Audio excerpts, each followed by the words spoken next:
Okay, thank you, everybody, and welcome to the August 7th meeting of the Town of Richmond Select Board. I have a public statement I'd like to make, and then the floor will be open for anyone else who has one. The voters of the Town of Richmond have a right to expect decorum and gentlemanly conduct or I don't know what the converse of that, decent conduct on the part of their elected officials. 2 meetings back, I lost my temper at somebody who was presenting before the board, and I'm ashamed of that. I can make excuses and say, well, I've been very tired. I've been working very hard. I was cranky, but that's irrelevant. You know, we expect better of our elected officials, and people should not be losing their temper. I can only be responsible for myself. If somebody loses their temper at me, that's on them. But my promise is to be much more careful. I will present that I have been overcommitting myself. You guys have said this many times. For those of you listening at home, I've had the habit of volunteering for everything I could find, and I totaled it up the other day. I have 7 committees of one level or another, 2 volunteer jobs, a day job that's 60 hours a week, this and water and sewer.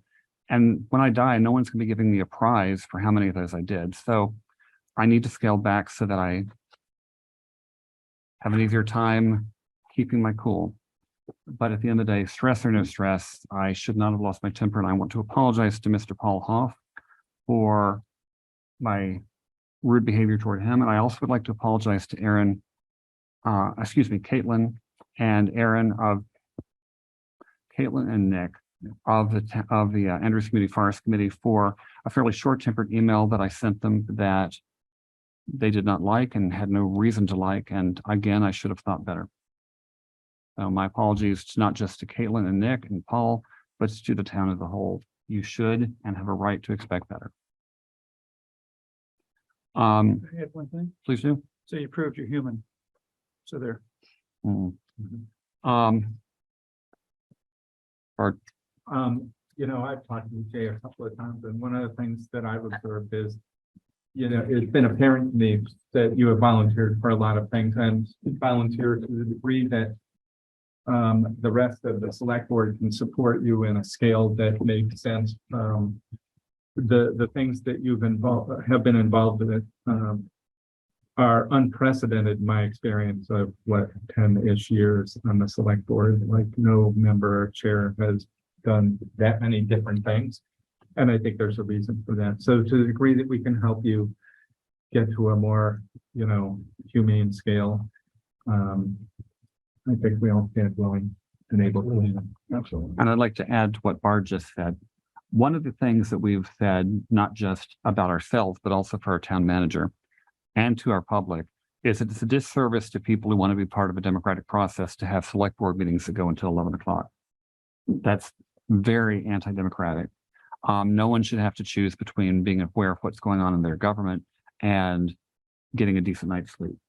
So Josh and I and the select board have discussed trying to make leaner and meaner schedules. The schedule that we have tonight goes all the way up to bullet point O. So I guess that's 15 items, but it totals 100 minutes in projected time. And so in principle, we should be able to have that portion of the meeting done by 9 o'clock. And then we do have scheduled at the end a likely executive session for an employee evaluation. But that needs to be the rule going forward, is ask ourselves, does this need to be discussed tonight? Could it be discussed later? Could it be delegated? Because there's just no reason to make these an endurance trial. Okay. Jeff. Jay, I want to thank you. You know, it's rare in our country or anywhere that you hear an elected official apologize.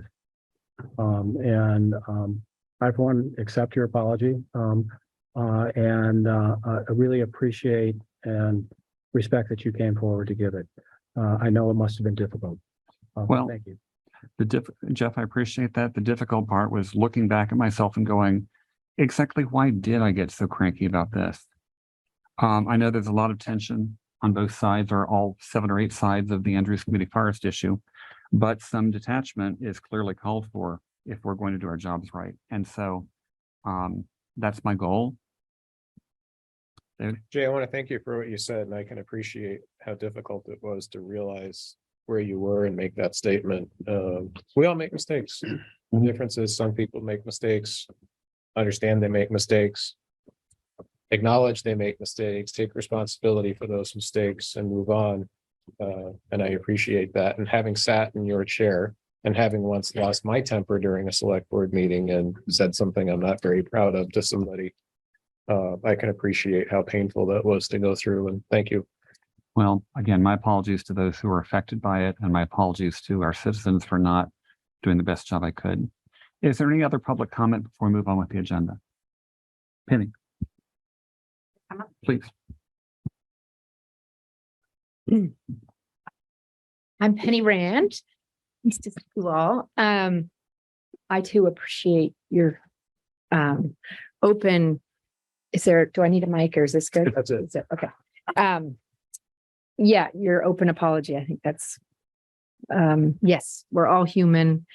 As a person who is very direct myself, I sometimes step in it, sometimes with no intention of doing the wrong thing, but good intentions. But I'm here to just speak to sort of a bigger piece of sort of what has just taken place here in the last month, not being aware of all the comments and things as to why people have resigned and who said what, and the Paul Hoff thing and all of those things.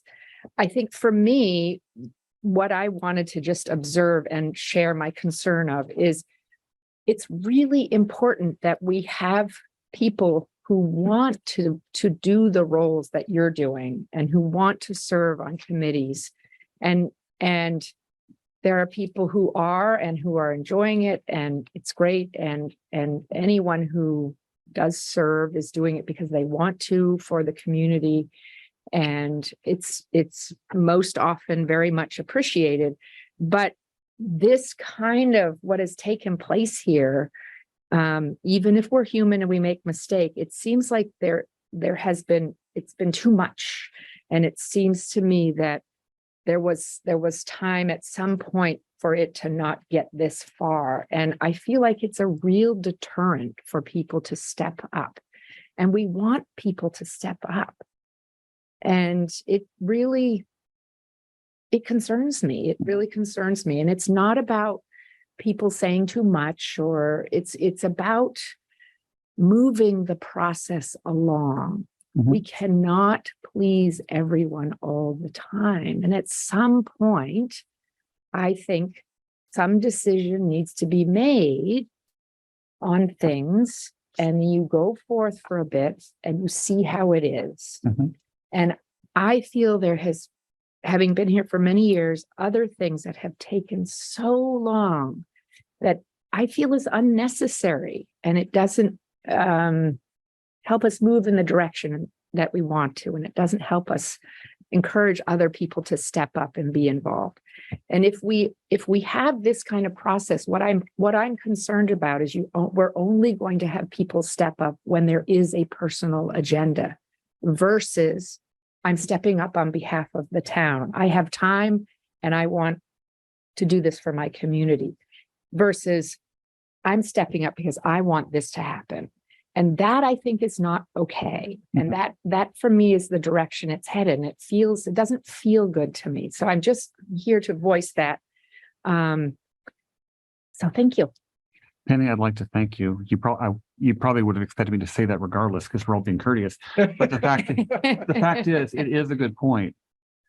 We want people to volunteer because they have the time, because they feel like helping the entire town.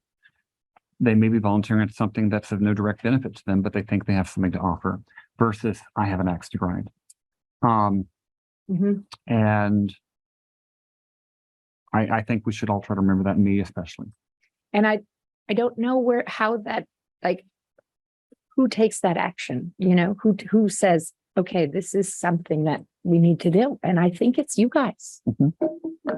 And you, Josh, Right. And it does take being that person who kind of has to stick the neck out now and then, which you guys do.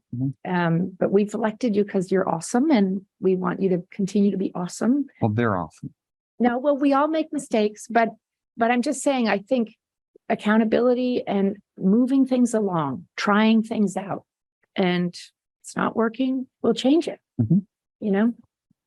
Okay. Well, thank you, Thank- Penny. I'm not seeing any more hands up. You have a pen up. Oh, I have a pen up.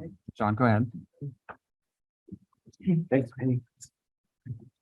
So hi, I'm John Cart, another resident of Richmond. My day job, I'm a wildlife biologist and a planner for the state. I've worked on a number of statewide plans that involve multiple parties of varying types and varying willingness to agree. I want to talk about the same subject. And first, I just want to thank you, Mr. Chairman, and the rest of the select board for keeping an eye on the deliberations of the Land Use Forest Committee to ensure that due diligence is being practiced. I'm really sorry that your motives have been called into question and that even your exasperation has been pointed out while really ignoring that the underlying problem has been emanating from the committee itself. And that I think that problem is getting into what Penny said, that there's not been a substantive engagement plan that brings people through the various questions that have been argued to some answers. We just keep churning and churning and churning of the same debate, and then people get exhausted and they leave in a huff. I got involved in this about 2.5 years ago when I heard the committee was foundering a bit. I hoped I could help sort of bridge a gap between different perspectives. But after 2 years of being told, well, we'll get to your questions later and you'll get a chance to talk to the experts later. We were then told it's too late. We have to move forward with this plan. I was pushed into a corner, and that, again, from my experience as a planner, that was totally predictable and predicted. 2.5 years ago, 2 years ago, a year ago, I encouraged the committee to bring in the town planner to develop a real comprehensive engagement plan that identified key questions, identified decision points, and got things out in the open so they could be discussed rather than later. That's the fastest way to proceed. I know they were exhausted. People have been on the committee for years. They wanted to move forward, but rushing is not the fastest way. So I would like to just encourage the committee, the select board, to maybe offer the Land Use Forest Committee the help of the town planner and or others if need be, and to expect a substantive engagement plan that will let people know where, how this is going to proceed with some clarity and surety that they'll be heard. You don't deserve to be put in the position of having to approve another vague contract for work that was done, after the fact. You don't deserve to be put in the spot of having to moderate how other groups work when we have, for example, the Planning Commission, which has brought numerous very difficult questions to the public and generally been able to bring them through with heated debate, but generally consensus, or at least willingness to agree to agree. There's no rush on this. People are using the Land Use Forest right now. If you look at the parking lot, there are people there. I think it's time to bring the temperature down, to develop a plan to move forward, and to recognize that the Land Use Forest is owned by everyone in town. The people that want to recreate there, the people that want to bike there, the people that want to hike and bird watch and hunt there, but also the bigger majority of the people in town that never intend to go there. We need But they, we need a plan that has all those people in mind and make sure that that is managed for them today and tomorrow. And I'll leave it at that. And thank you again for your time and your willingness to lean in on this. Thanks, John. Thank you, John. And thank you, everybody who's listening in, for taking part tonight. We next have on our agenda additions, deletions, or modifications. Is there anything that we've struck a couple items off the agenda before it was printed and put out for a public comment. We were going to discuss financial policies, but they are not ready for review. Is there anything else that needs to be changed on the agenda? Bard? Just as a modification, does it make sense based on who's here and the interest to move item E to the top? The Andrews Community Forest, we just talked about Andrews Community Forest. To be honest, I'd like to do the police first if we can, because I know there's a lot of people who are on the call specifically because of that. Sure. Anything else? Okay. So our first item on the agenda, we actually have 3 back-to-back things relating to police and then 1 tangential. Update on the police chief hiring process and status of agreement for policing with Hinesburg. And rather than saying everything for Josh, I would like to let Josh explain this. Okay, I think I'll start off with the agreement with Hinesburg, which we spoke about most recently here at the committee. We broke out with a subcommittee of Jay Fair and Bard Hill and myself to have a follow-up conversation with Todd Odit, the town manager over in Hinesburg, and Anthony Cambridge, the police chief in Hinesburg, to discuss essentially extending the current agreement that we have for police services to run through the end of June to cover general policing as well as patrol, which I'll sort of define as speed patrol and parking enforcement, and also provide some chief services, knowing that right now we could use some administrative support. So we had a general kickoff meeting, and then Jay and Bart and I went back and forth on a version about kind of where we think we need to be from Richmond. We then shared that version with Chief Cambridge and Todd Odit. We have a meeting set up tomorrow to kind of do a live editing walkthrough of that. I think that it'll be much more productive to sit down in the room for an hour and go through that, have conversation, have questions back and forth. So our goal would be that we'd have a draft of that to come back to the next select board meeting with. Sort of in the interim of this, as you know, prior to re-engagement with Hinesburg, we were continuing with the police chief hiring process by reaching back out to those candidates that we either offered a second interview or offered a first interview, but initially declined. We did go through that list and exhausted that, but recently one of the candidates to whom we offered a first interview reached back out to say that he's got some connections to the area and he's been sort of monitoring and following along our process and said he wanted to re-engage with our process, seeing sort of where we're at. He had proposed potentially maybe like a 3-year contract to kind of come in, help us through some current issues, help rebuild the department. I did explain to him everything that we've been talking about. And he's very much aware of where we're at with Hinesburg and those discussions. So I reached out to Bard and Jay, Bard being on the hiring committee and Jay as the chair of the board, to say, what do you guys think as far as moving forward with this, kind of doing 2 parallel tracks where we keep Hinesburg. I think we'll need their help through the end of June, no matter what we do with the chief. They both suggest to continue to move forward with the interview process. So I've assembled the hiring committee. We're going to have an interview this Wednesday with this candidate. Depending on that, we'll see if we like them. And if we do, then we'll proceed on to the next round, which would be interview with first responders and a public forum. So there's still, I'd say probably if this does turn out to be a good candidate that we want to hire, it would still be a couple months away before we actually had them here and starting and moving forward. But I think it gives Richmond some options, and we'll certainly ask the interview process about rebuilding a department, but also potential merger and police sharing with Hinesburg. Right. And I'd like to just add to it. A lot of us have said that our ultimate goal would be some sort of joint department. It's financially wise, I think, to consider that. And having a person here for a set amount of time, this person is not looking to do a start a lengthy career here. I think this person is toward the end of the career already. This is kind of a final job if it were to take place. But it would be nice to have somebody on our end to represent our interest and tell us the stuff that we might not think of ourselves. And Todd and Nick are aware that this is happening, and we understand cost certainty is important. You don't want to take on new officers and take on new resources and then have Richmond say, never mind.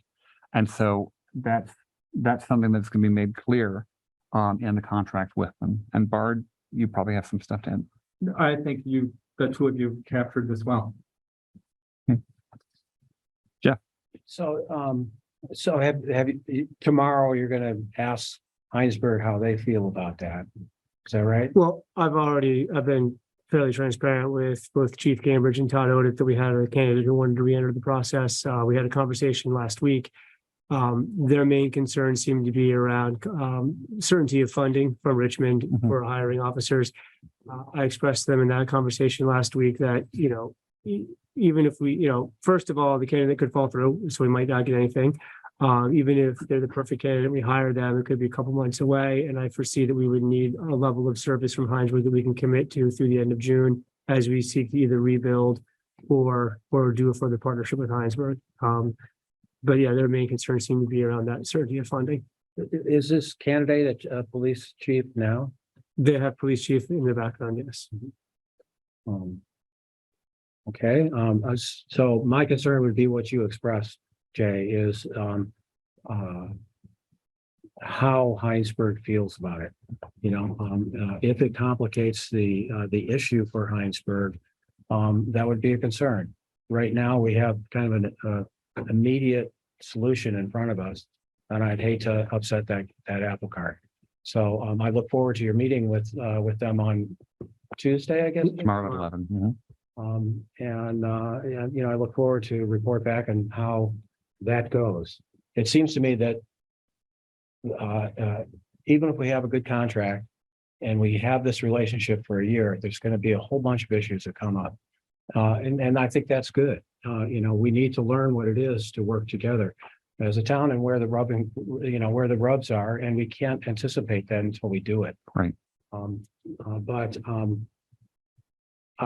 I, for one, am worried about adding another person into the dynamic who's not from here, who's not going to be here, and is another temporary person. It worries me. Well, and I think you're completely entitled to have that worry. As it happens, this person does have a lot of relatives in Jericho and is very familiar with the area. He's not a resident of Richmond, but it's not somebody who's coming here from Kansas City. Would he live nearby? I mean, that's been one of our. I think I just say, I don't have any way to answer that question, because I think this is still a yellow light, red, yellow, green. We're still in yellow light circumstances. Right. So there's a lot of questions like the detail, how it's going to play out that way. I will say I recall there's an extensive conversation in the hiring committee about the benefits of having a Richmond police chief during the negotiations with another town that has a police chief beholden to that town. So while our interests of Hinesburg and Richmond align, they're not exactly the same, especially when it comes to budget and governance. And that is why the municipal district of joining of departments has been so thorny, including after, you can't make this up, 40 years of work that there's still not a Chittenden County emergency dispatch infrastructure for the entire town. Yeah, I'm trying to envision how a new hire police chief would interact under the contract with Hinesburg and who's in charge, for example. I mean, when there's a call, it seems like a really messy arrangement. A police chief and a police chief on each side, one officer and two chiefs, if they're getting conflicting instructions, what should they do? Well, I think it would sort of end up being back where we started with the agreement in the first place, which was when we contracted with Hinesburg, we had a police chief, and we were looking for some patrol and general services coverage when we didn't have anybody on staff for that. So I think it would be similar to that, where we would, hey, we need these days covered. We need extra officers to either do patrol or to respond because we either have 0 or 1 officer that's available. Okay, I mean, I guess there'd have to be some kind of a written division of labor. Oh, absolutely. It's ought to be legally spelled out. And actually, since we think we're going to do that, why don't we do that? Go ahead and do that. Well, that's actually what tomorrow. Yeah, that's how, yeah, exactly. Yep. Yeah, Guess I'm a day behind. that's part of it is how do we figure that out? How do we figure out then the fees for services too? Because if this starts tomorrow, then we would need chief services, but if in 2 months we have a chief, we need to figure out, like you're saying, the management issues as well as the fee that we pay Hinesburg. Right. But Bart's point about this being yellow light, this is very yellow light. There's nobody running around in Richmond police car saying I'm the chief right now, and there may never be. Would this chief have enforcement authority? I mean, a police officer also, or? Yeah, that would be the ultimate goal. Right now, the person's actually not currently Vermont certified. They had been certified in the past. So they would need to go through a process to regain their certification. He and I were just emailing a bit about that today. Where I understand that in that position, there might be a time of a month or so, depending on how long it is, where they would be essentially a chief, but not have policing authority, which I go back to when we had the interim director of police services, Paco Almond, in 2018. He was not a licensed officer or certified officer, but he was still able to manage the department and direct patrols for the officers. And then with Paco, the goal was never to move towards certification, but with this candidate, the goal would be move towards certification so they could be a working chief, just as we had in the past. That is the goal, just want to. Correct. Want to clarify. Yes, that's the goal. And I think that's that's one of the things you have to take into consideration anytime you hire an out-of-state candidate, is there's going to be some time of a lap between when they start, when they get certified. So I get that there's a yellow light here and that, no decisions have been made yet. Will we have another opportunity to discuss this before an offer is made? So the way that the process is described right now is that we have the first interview, then we go to the second interview with first responders and a public forum. And then there's time after that public forum for plenty of feedback from the public, select board members as well, as far as whether or not we should move forward and why. So I envision we'd have at least 2 or 3 more select board meetings between now and when that would happen. And I also think that we briefly discussed the idea that maybe we meet for pizza an hour before the public forum, just a select board, him and us. We could add a select. board Just, interview in. give us a little bit more face to face. I think that would be good. And it would be good I think it would be good for us as a board. And I don't know whether it need to be an executive session or in open, I don't know. But for us to discuss what it is that we want out of a chief. There's been a lot of discussion over, the past year or two. But I don't know if we've really landed on what we really want. And I think it's worth having that discussion before we. Certainly. I would only observe that the hiring committee put some thought into that, not in the sort of strategic fashion that I think you're thinking of, but talked about what we were looking for when it came time to reviewing applicants and why some applicants rose to the final list and others did not. Criteria. Considerations, criteria. Yeah, Were they written down as something we can review or? I think they were. It was like community policing, A lot of the stuff that the Richmond Racial Equity put on their sheet, that I think was credit to your wife. I think a lot of that is what we want. They had a representative on the committee. So just, this is one of those things where you had a hiring committee that was intended to be representative of those interests and carry that headset into the screening of applicants. It was not a 6-month stakeholder engagement process that we might contemplate about the future of policing in Richmond. But I think it was a coherent approach to selecting a candidate that fits the community value. Yeah, and I think that the written version of that came in the guidelines that we use for reviewing the written materials that were submitted by each candidate, namely their cover letter, resume, and references, as well as the questions that we asked and the strategic writing plan that we put out for each candidate. Because those conversations came into those questions about, well, what are we looking for? Let's make sure we ask those questions and consider that on review.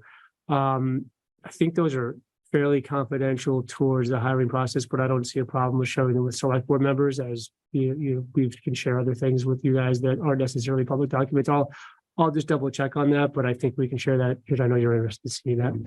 So, I would just, I point out that though the meetings of the hiring committee were not public meetings. And I'm not questioning the process that the hiring committee went through. But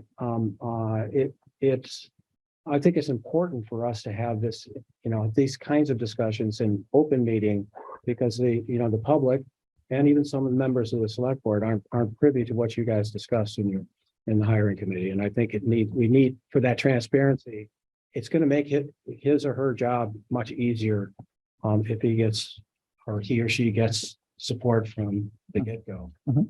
And that's also part of the public engagement process that goes a little bit later as well. Is to what? So that's part of the public forum process is then, no matter what the hiring committee thinks, the public then has What a does the chance town think? to Right. really have questions and ask the candidates those questions as well and provide feedback on what they think about each candidate. Right, but does the public have a chance to hear what kind of person we're looking for? Like what that role of that Well, I person is think- going to be? Well, right, so that's outlined in the job description, I think, as far as like what their role is, and then the hiring committee. We had a fairly diverse committee as far as representation from the groups in Richmond. We put together what we felt we were looking for, and then when it gets to the public forum, I mean, there could be 5 things we didn't even consider that the public is interested in. And then that's where the public really has a chance to have an open question session with them. Right.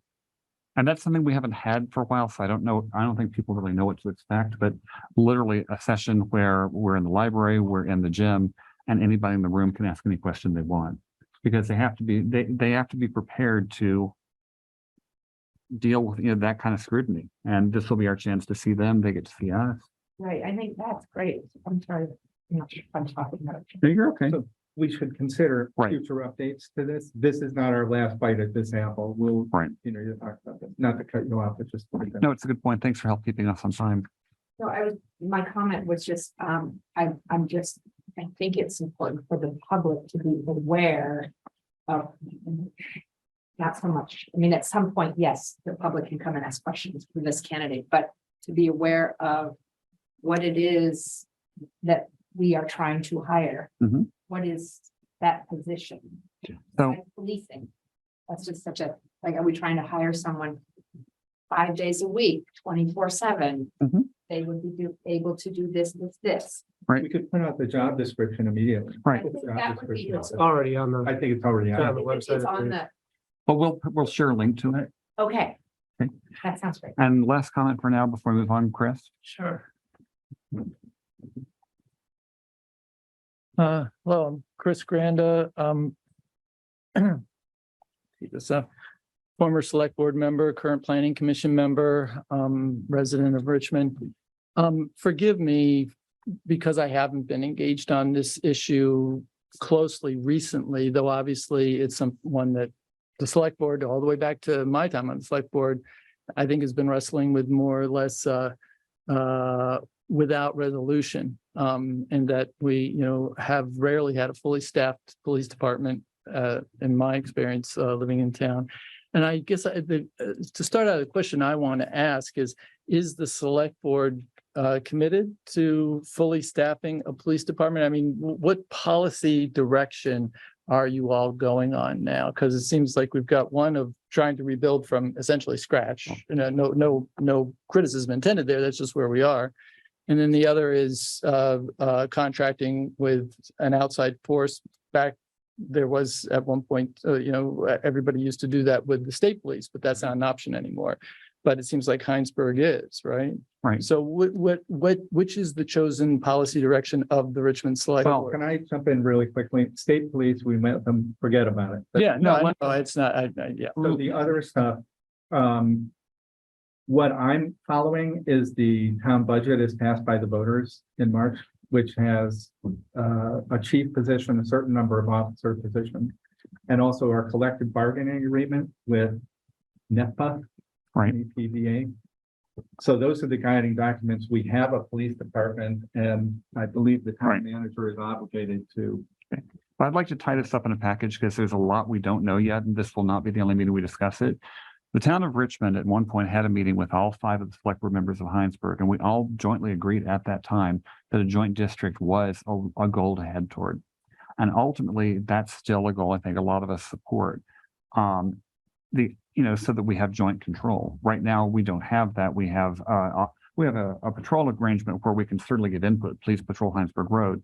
But our thought would be possibly that this chief might stand up a small department until that time, might cooperate with Hinesburg, might wind up supervising a couple of the Hinesburg officers, might not. But at the end of the day, would probably be our person who could keep us on a straight and narrow as far as building that joint department.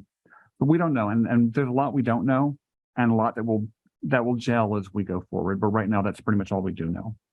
Do we have any indication from Hinesburg whether this joint department idea where there would be, They're on board with going that way. they are, so Uh-huh. where there would be employees, police department employees in Richmond and in Hinesburg? Correct, that would under report to a separate joint- Direction? No, I think that is so, Bart. it's still over the horizon.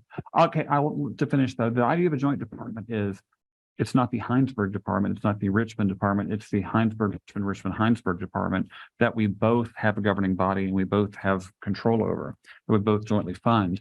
This is done very heavily in Pennsylvania. Most rural departments in Pennsylvania are regional departments. Bolton is already interested in joining on if we can get this up and running. So that's what ultimately, to be a model for the rest of the state as far as how to have police in the 20th century without that little, but we've got to have it local thing going.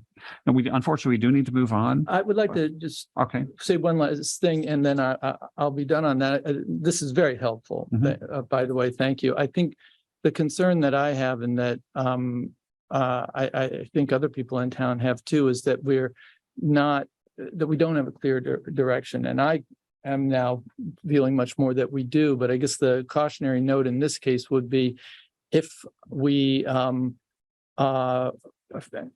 fail to get to a point where there is a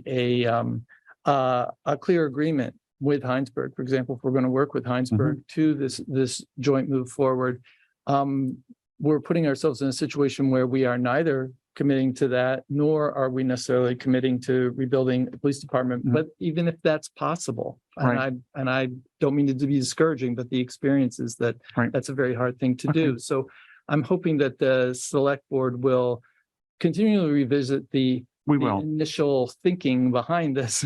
Right. Yeah, so we do need to move on, but I want to, without opening any more comment on this, about 3 meetings back, we held a 90-minute session during the select board meeting for the purpose of discussing the vision of Richmond citizens vis-a-vis policing. And so this is not something that we are trying to hustle through. It is something we only know so much at this point, but we are not closing the book on this. There's more discussion to come.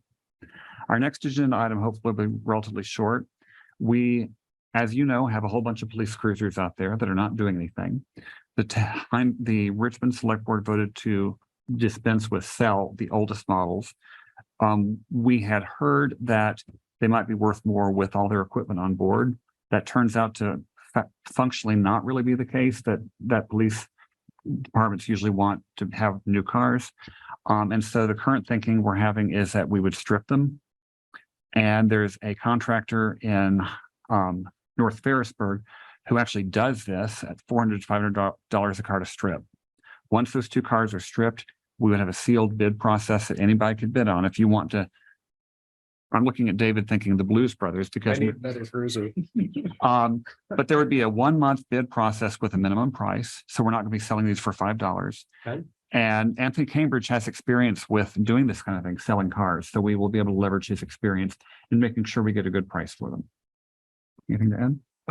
No, that's a great outline. And just one addition is that is the way that Chief Cambridge has sold cars. He sells about 1 a year or so, I think. And this is his best guidance on selling cars from his experience. So our plan is to follow through with that, look at the blue book values to the minimum bid and get this out here soon. I know it's been a little bit of time between last time and now, but we're still trying to make it work.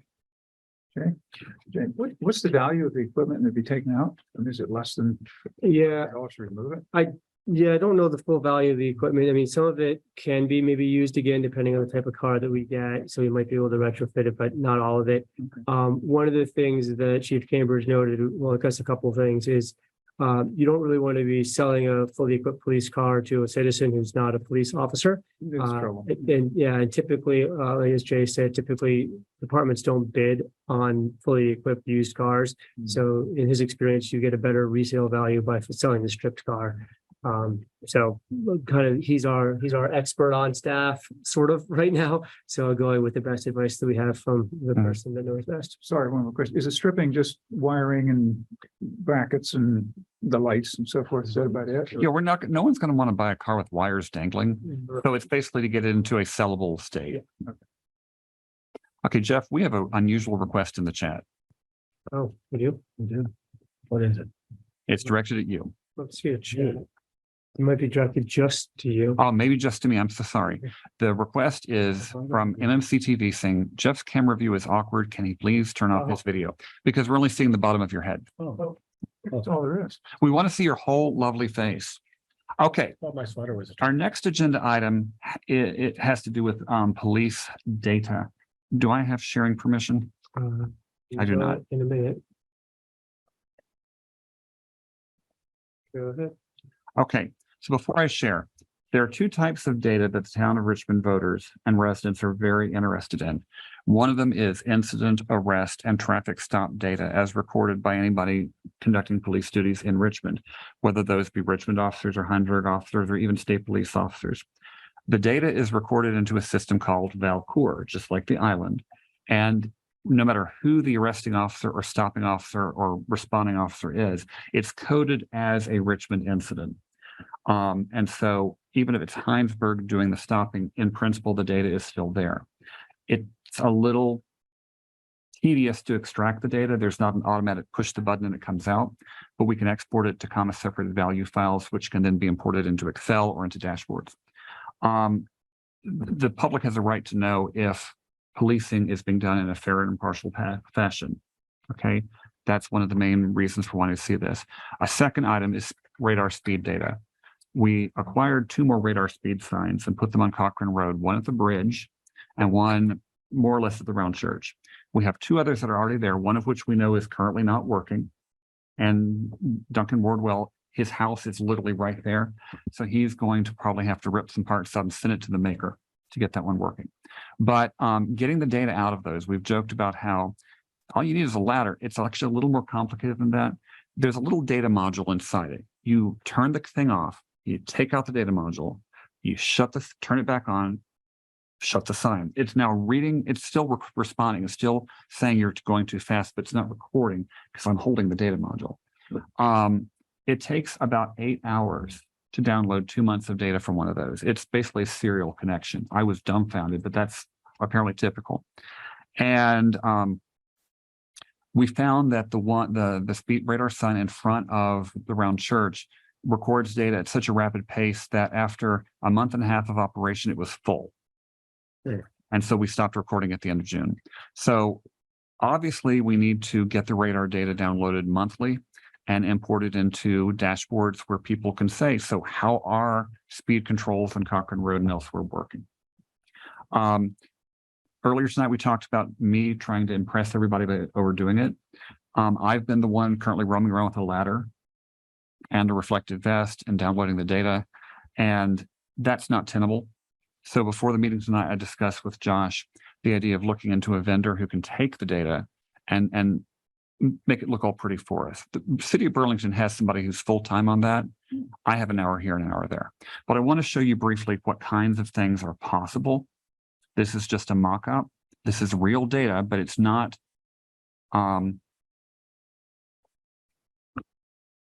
okay. What you're seeing there is actual data from the town of Richmond from essentially early 2021 until sometime in May of 2023. For whatever reason, we had no data before 2021, and we go through May 2023 because that's when I walked into Acting Chief Herrick's office and sat down and made him give it to me. These are examples of what we've got as far as actual arrests, stops, and incidents. Incidents don't necessarily mean arrests. An incident may mean that a police officer stopped and helped somebody change a tire. An arrest is just what you think it is.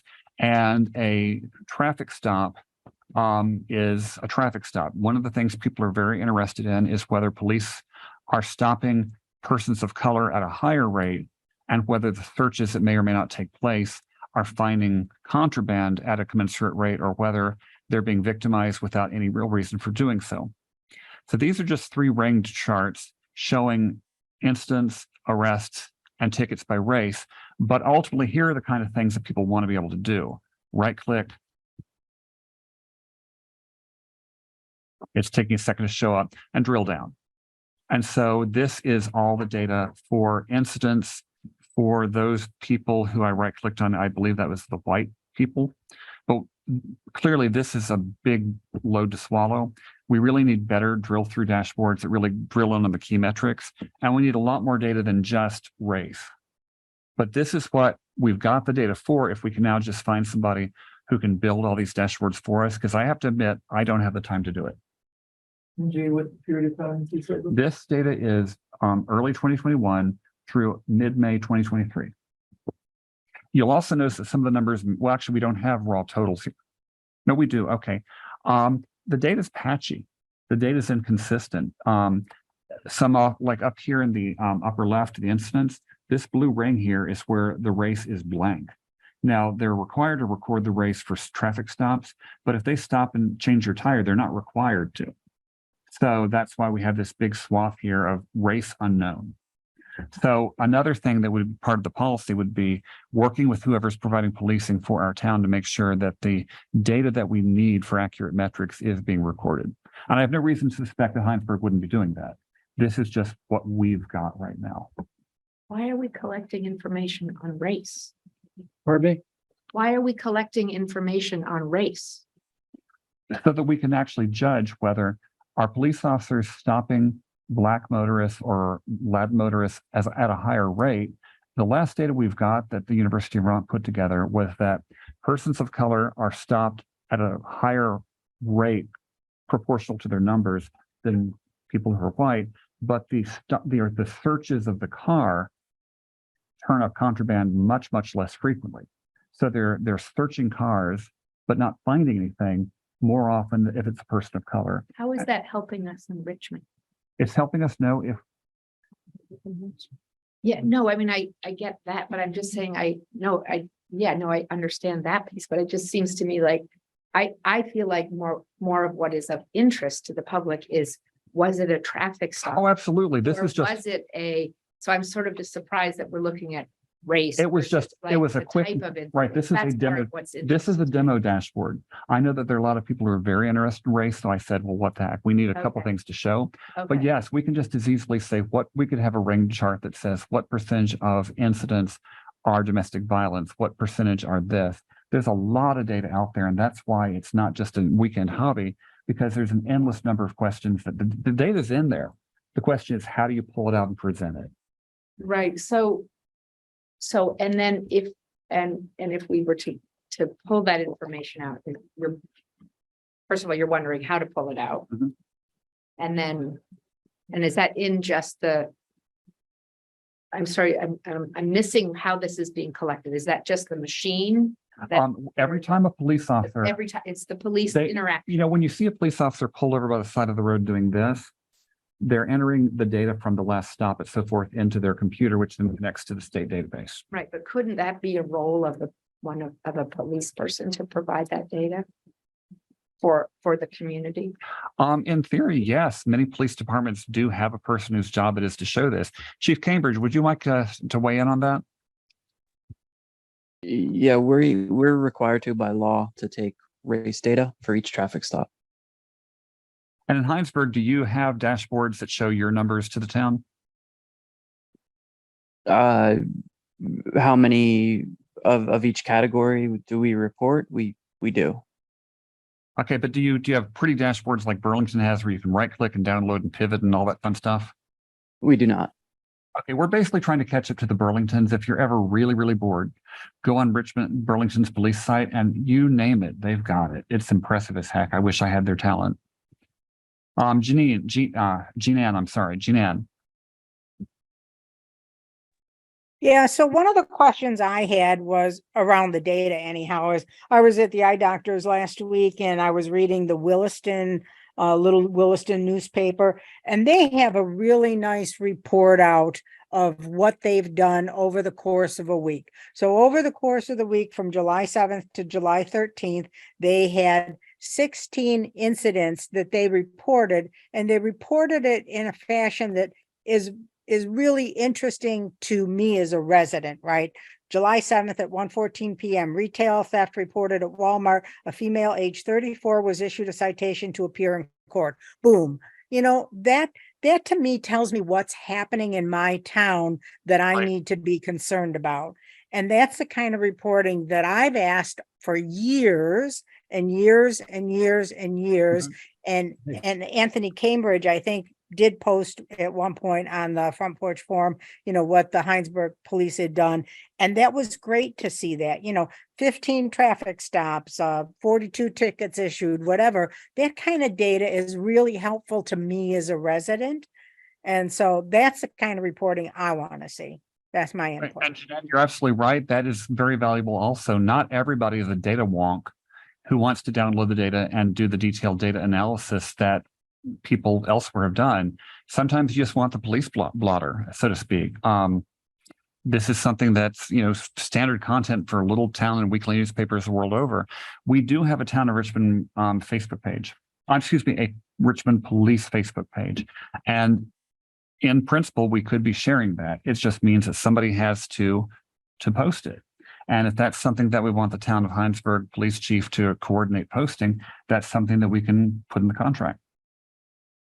I think that's what I've been also along with Gian, that I think that's a really important piece because you understand what is going on in your community. Absolutely. Where there's areas of concern, especially geographically, not so much by race. That's why I was asking about race, because was not, I obviously want to make sure everybody's okay, but to more report what's happening in our town where.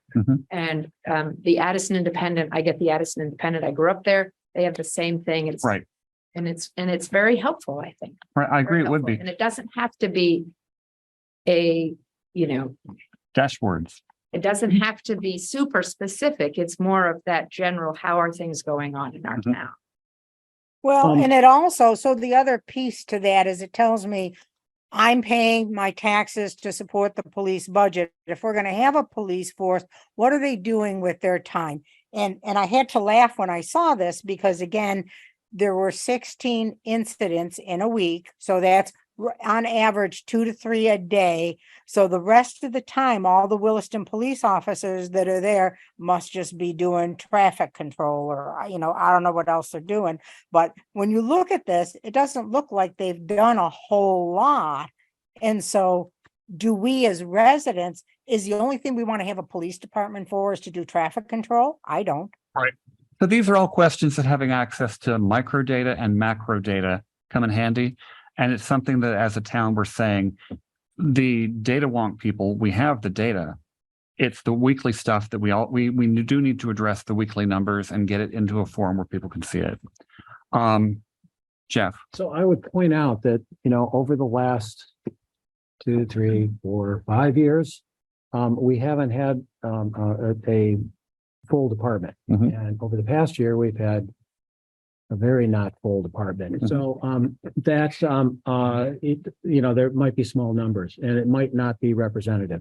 I think it's a good idea to try to figure out how to present this data in a variety of different ways.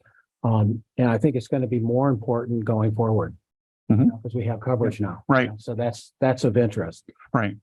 Well, and the other question that I had was, why are we not pursuing a contract with Hinesburg?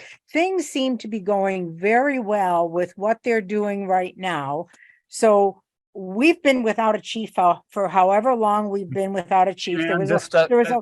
Gina, this topic we've discussed earlier tonight, we're talking about the data and we're also kind of over time for this topic. Yeah, I didn't get an opportunity to speak the first time around.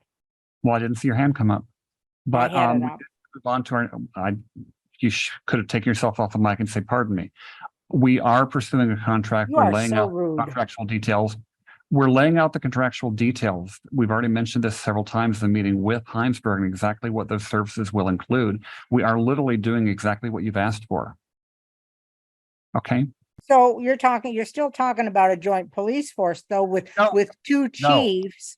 Not as yet. Opposed to just contracting with Hinesburg. Jan, we're not there yet. This is spelling out the next year. The contract we're working on is the next year.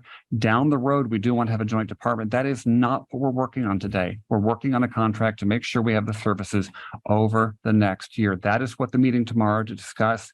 with the town manager and chief of Hinesburg will be about is that contract for the next year. Right. And what I would like to see now for what's going on now is I would like to see some statistics of what's been happening in our town since we've had Hinesburg coverage. Again, I think things are going very well. What's going on in our town? Do we have drug busts all the time, or are we just picking up speeders, or, are the stores being broken into? What's happening in my town? And we understand that. And I've already said, yes, we need to be publishing that data, and we're going to make steps to do it. As I said, we have the data analysis people who want the kind of things I was just showing, but I've also said that I think it's very, very important that we do post somewhere where people can see it. It doesn't have to be just one place. It could be Front Porch Forum and the Town of Richmond Police Department Facebook page and posted outside the town offices. But that data does need to be out there. You're asking for something we've committed to giving. So when is that going to happen? That's Yeah, something we'll 'cause have we to haven't start. seen it yet.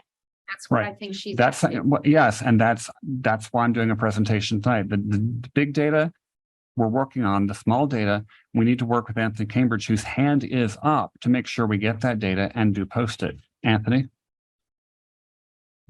I was going to say my main areas of communication for Hinesburg is Facebook and Front Porch. That's how the information that I need to get out, I get out, and what's going on with the department, my department, but both departments.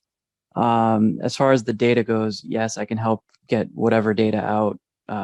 Some of the stuff that Richmond would like to know that we're doing, we can certainly get those things out there. And the other thing I was going to say is that the data that's being reported by the officers, it is analyzed. I really believe that it's the chief's job, but also the job of the our municipal government to look at these numbers and make sure that they're not changing over time. So what I'm looking for is consistency in numbers. If there were, usually for Hinesburg, there are, out of 1,000 traffic stops, there's less than 10 black stops. If we were to hire a new officer and suddenly our stops went up to 50 black stops, we know that then at that point that there's a problem. So again, we're looking for, it's very confusing for a resident to just click on, okay, well, how many of this stops and how many of that? It really tells a story when you're looking over a few months or a few years. And then you start looking at specific types or specific stops of specific officers. So it's not just about, and this is something Stephanie Seguino said, it's not just about reporting the data, it's about looking at the data and looking for those changes. And so that's an excellent point. That's what the data I was showing, the pretty graphs, those were 3 demo graphs. But the trending is really what it's all about, just as Anthony said. But Anthony, we would also be interested in getting just the police blotter, as it were, posted to Front Porch Forum and to the Facebook page at as early a date as we can work out an arrangement to get that posted. If that's something that you can do for us, I know for a fact the town of Richmond residents would like to see it. That's certainly something I can coordinate with Josh on. Okay, so hopefully we'll have that data too. So we're talking about 2 kinds of data, but they're both valuable. Everybody wants to know what their cops are doing now, but everybody also wants to know how are things changing over time. Okay, speaking of changing over time, I did also mention speed data and how it piles up quickly, and it really isn't effective to have the select board chair out there on a ladder in a blizzard downloading data. So that's something else we need to work out a process for. But we do have an item next on the agenda relating to speed controls in Cochran Road. People have been wondering, we've heard about speed tables. Where are they? I think I've been asked that a lot of times. The Chittenden County Regional Planning Commission is ultimately the arbiter of where any town in the county can put a speed table. And it's based on recorded traffic data. It's based on, I think, honestly, the phase of the moon. I'm not really sure. But we've waited and waited for quite some time to get those official locations. And part of that is because CCRPC itself has been short-staffed. We're expecting to be given locations sometime in June. We've only just now gotten them. And we will be putting in 2 temporary speed humps, ones that are bolted to the road that can be removed in the winter. The obvious question everybody asks is, every other town has permanent speed humps. Why do we have temporary ones? It all goes to that whole thing about seeing how they work. Will they work better here, et cetera? We're basically being used as we're studying stuff. But ultimately, what I think we're going to have is as many speed humps as we need. It's just not something we can say, I want them tomorrow. If I recall correctly, Josh, we've got a map to show where they're going in. But right now, the places that they'd be going in would be essentially at either end of the current 25-mile-an-hour zone at the Round Church end of Cochran Road. So we have 2 radar signs that say you're entering a 25-mile-an-hour speed limit zone, and then we would have speed bumps at about the same locations to say, and here you are. Right, so this is the Round Church end, and now we're scooting over to the cemetery end. Yep. And so you can see the cemetery is right here on the right, and over here in the center is about where where the limit changes, and that's basically where the speed table would be. Is that where the bikers come out? By the edge of the The fence? bikers come out a little closer to the cemetery, I think. Yeah, it's in this general area though, yeah. Close by. So questions from the public, questions from the board. Jean-Ann, your hand's still up. Do you have a question about this? Kyle, Sorry, I was trying to unmute myself. Yes, I do. Not so much about the speed humps, but one of the things that I would like to see the town do is to take a look at where the speed change warning signs are. So if I'm driving down Cochran Road and I get to the warning sign that says 25-mile-an-hour zone ahead, and I take my foot off of the gas and just let it coast to that to the 25-mile-an-hour sign, I'm going 35 miles an hour. I have a Subaru Forester with no foot on the gas. I'm still going 35 miles an hour when I hit the 25-mile-an-hour zone. So now I got to slam on my brakes to slow it down. So I would like to see somebody take a look at the distance between the actual speed sign and the warning sign to say, do I have enough time to just, if I'm going 45 miles an hour and I take my foot off of the gas, how far do I need to coast to get to the 25-mile-an-hour zone? So if somebody could take a look at that, because in other towns, I do the same thing and it's like right on the money.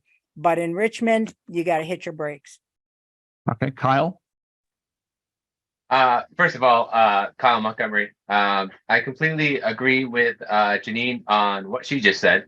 But one thing I'd point out is having a trail crossing right there before that speed hump. I live in that house you're looking at right there on the map. And having a trail, some kind of trail crossing there would also be a warning to slow down, but as well as the speed hump. And that's just my 2 cents on that, and might be something to look into as well. Hey, Kathleen. Thanks. I just had one question and a comment.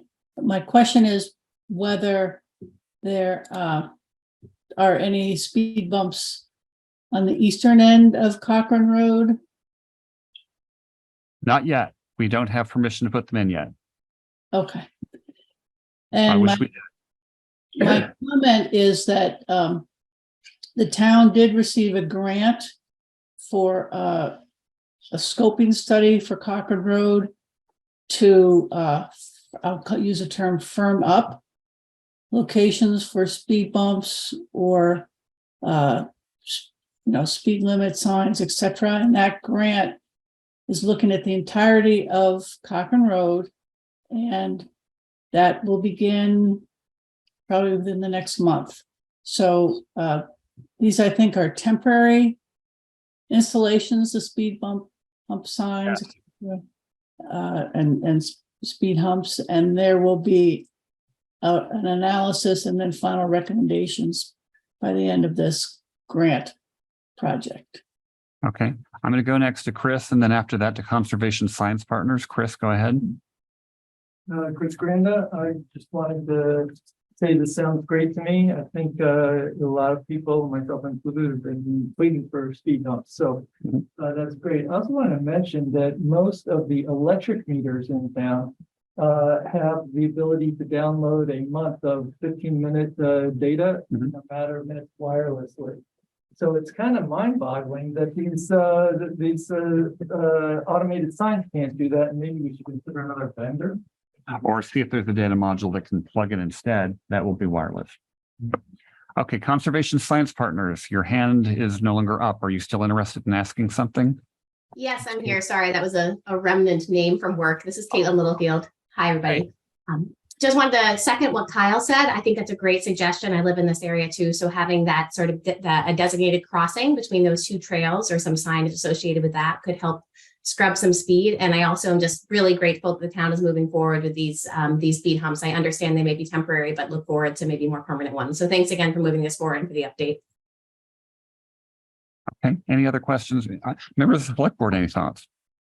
I thought that the speed bump that Pete Goslin put in by the cemetery was useful, and we also got a culvert out of it. For no extra charge. Yeah, And it's feedback. right. Talk about a perfect storm. Sometimes people, I've been yelled at, frankly, in the grocery store for why they're not more speed controls. I walk along that road all the time. I have to jump out of the way of cars. I would love to see more speed controls there. Unfortunately, they're rules. And I hope at some point we have a little bit better situation there. Another question that often comes up is, why aren't we patrolling? We have requested that the town of Hinesburg Police increase their monitoring of that road and also Hinesburg Road, because Hinesburg Road has also been a major problem lately with trucks coming through a 45-mile-an-hour zone at 60 downhill. So your requests are not falling on deaf ears. We're trying to move with all deliberate speed. I will just note the recent circumstances and conditions of the river have substantially impacted recreational traffic and parking. So we have sort of ironically maybe a calm before the storm. At some point, people will be headed back to the river. But I personally have seen like virtually nothing, and that won't last forever. Okay. Do we have any preliminary arrest data or speeding ticket data? Chief Cambridge, do we have speeding ticket data for Hinesburg Road and Cochran Road?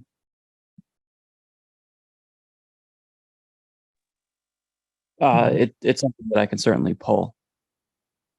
Okay, I think that would be something people would be very interested in. Bard? Yeah, we've got some data. I'm thinking, Anthony, this is, I'm not sure if you're available for the meeting tomorrow if it's Todd and Anthony or just Todd, but it's the kind of thing we could explore during the contract negotiations, whether it's explicit in the contract or just sort of, this is the kind of thing we're talking about. Okay. Our next item on the agenda relates to the Andrews Community Forest. When we originally put this item on the agenda, we anticipated hearing from and then voting on the nomination of Paul House to be the delegate, to be a nominee nominated by the Trails Committee to the ACF. Paul has withdrawn his nomination. I'd like to repeat my apology from earlier for those of you who are not here. I believe that members of the public and Paul in particular have a right to expect better from their select board chair than somebody who loses his temper in a meeting. I also want to reiterate my apology to Caitlin Littlefield and Nick Neveriski for getting so freaking cranky via email. Not once, but I think 2 or 3 times. My detachment was not what it should have been. And I'm very sorry that I did not meet the standards select board chair should be held to. That said, we do currently have a couple items still to discuss. One of the things that's been brought up a lot has been, why don't we, the select board, talk to the ACF? Why don't we have a face-to-face to clear the air and get to know one another and learn more about, have you tried this? Have you tried that? We have reached out to the current members, and I believe 4 out of 6 have confirmed that a meeting 1 week from tonight, it will be a warned meeting, because if all 5 of the select board are there, we have to warn it. So members of the public would be welcome to attend this. I anticipate at this time, barring any unforeseen complications, that we will have a special select board meeting for that purpose to lift some of the tension, hopefully, and get back on the path to having a productive dialogue going. And that will probably mean I don't say anything. No, I'm sorry. It means that I need to be on my best behavior, because I realize at the end of the day, I want what's best for all Richmonders, not just people who call up and talk to me the most. So that's something we're hoping to do a week from tonight. The other item is that we are currently without a chair of the Andrews Committee, Forest Committee, because of Nick resigning. I reached out to Nick and said, pretty please, would you consider rescinding your resignation? It was really my fault. And Nick said, I'm paraphrasing, no. So we do need somebody to be the chair for an interim basis, because right now there's no one who can call a meeting and actually call it to order. There's no chair. We reached out to members of the committee to say who wants to be considered to be the temporary chair, maybe just for a meeting until you can pick your own. Cecilia Danks, who is a University of Vermont professor and a member of the committee, who is also on this call tonight, allowed us how she would be willing to do it, but she would like to have a co-chair who is very detail oriented. And she suggested Ian Stokes, who is also on the call. Ian and Cecilia are both members of the ACF committee. Ian is very detail oriented, but because of his hearing, does not want to be the chair. Cecilia is happy to be the chair, but does not have time to do all the wrangling and emailing. Seeing eye chair. Seeing eye chair, if you like. So my proposal would be that Cecilia and Ian, that Cecilia be the official chair for as many meetings as it takes to get somebody appointed, somebody elected by the committee, and that Ian be co-chair if we want, or just have it understood that Cecilia and Ian will work together. So that's just, it's a proposal. It's not something I'm married to, and it's not something that I'm saying has to be in place for the long term. It's just legally so that they can have their next meeting. So I'd like to open the questions from the select board, members of the public, Nick, Cecilia, Caitlin, Ian, anybody else who'd like to speak? I just have a clarification. Paul's last name is pronounced Hoff. Hoff, I'm so sorry, Paul Hoff. Thank you for the clarification, because he lives next to you, right? Well, I'd kind of like to hear from Cecilia and Ian as to how they feel about this before we throw them into the. Well, I did talk to them, but Cecilia, if you'd like to unmute and tell us what you think. Yeah, hi, thank you. Yeah, it's kind of a precarious thing to step in when we've had 3 chairs resign. But I'm willing to do it with Ian. I'd like us to be co-chairs. And in order to get our committee up to full strength, and then hopefully we can elect a chair. I also think there's been some, we might want to look at the bylaws to make sure it's clear how we solicit nominations, and make sure it's similar, it's along the lines of what we do for all the committees in Richmond. I think that's a thing we should also put at the head of our tasks. I just want to say at our last meeting, we did some really good work, particularly Caitlin and I believe Chase had put together a stewardship plan to go with the trail plans. And there's a lot of good stuff there that I think needs more airing with the public, so that people understand that we have been listening to all the concerns and are trying to incorporate them in how the forest is managed. Thank you so much. That's a good point, and I look forward to hearing about that next week. Ian, you're next. Yes, I think this is an arrangement that can work well, certainly on an interim basis. I wrote quite a dense application to become a member of the Andrews Committee, though I've only been a member of the committee for 2 or 3 months, but I was paying close attention prior to that. So I feel well informed about the issues, and also as much as is possible to be aware of what people are thinking outside of the committee and the public. And I think the mechanism has been well described. Cecilia is superbly qualified, having served on this committee for a long time, and also I've observed her functioning extremely well in the context of a committee meeting. So I have every confidence in her, and I will do my best to assist her and keep things moving. I will also echo what Cecilia just said about in the last couple of months I've seen under Nick's chairmanship, I saw things moving in a very positive direction. And so I feel optimistic that the committee is going to be able to make some good progress in it with its present membership, which does permit a quorum. And with the current membership, we can keep things moving, but look forward to having a full complement of 9 members of the committee. Thank you, Ian. Jeff? So I'm looking over the management plan and I think the governance of this committee is somewhat different than most of the other committees in town. It says that that they're appointees from the Conservation Commission and the Trails Committee. To my understanding, all of the committees in town are appointed by the select board. Except this is an exception because of the charter that was worked out with the Vermont Land Trust back at the beginning. They were interested, as I understand it, balancing, Bright Preston was there at the time and he shared this with me. And if I say anything wrong, I'm hoping people will jump in and correct me. But the goal was to balance the needs of the people who were focused on forest ecology and the people who are focused on recreation. So there's a direct delegate, if I'm not sure that's the right term, from conservation and from trails. And then each committee is also entitled to nominate one. So it really comes down to 2 and 2. The other 5 are chosen by the committee itself. We do not directly appoint them.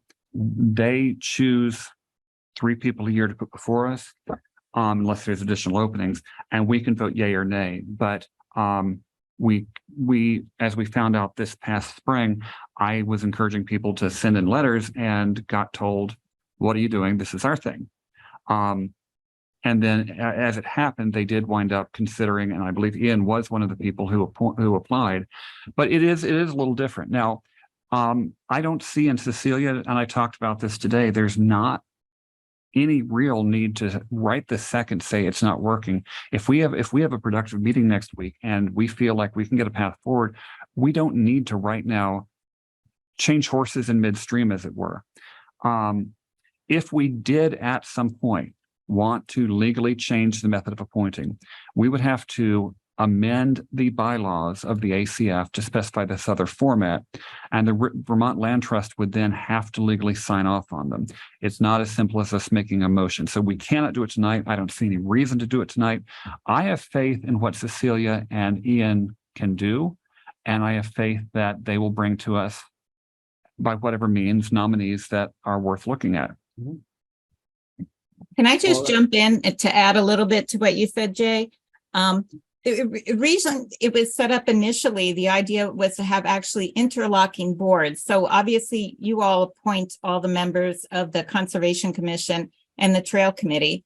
And the idea was to have 2 from each of those committees also appointed to the Andrews Community Forest Committee. And then we realized it was hard to find people who were willing to serve on 2 committees at the same time. So they reduced that to just one person should be a member of the Conservation Commission and another person should be a member of the Trail Committee.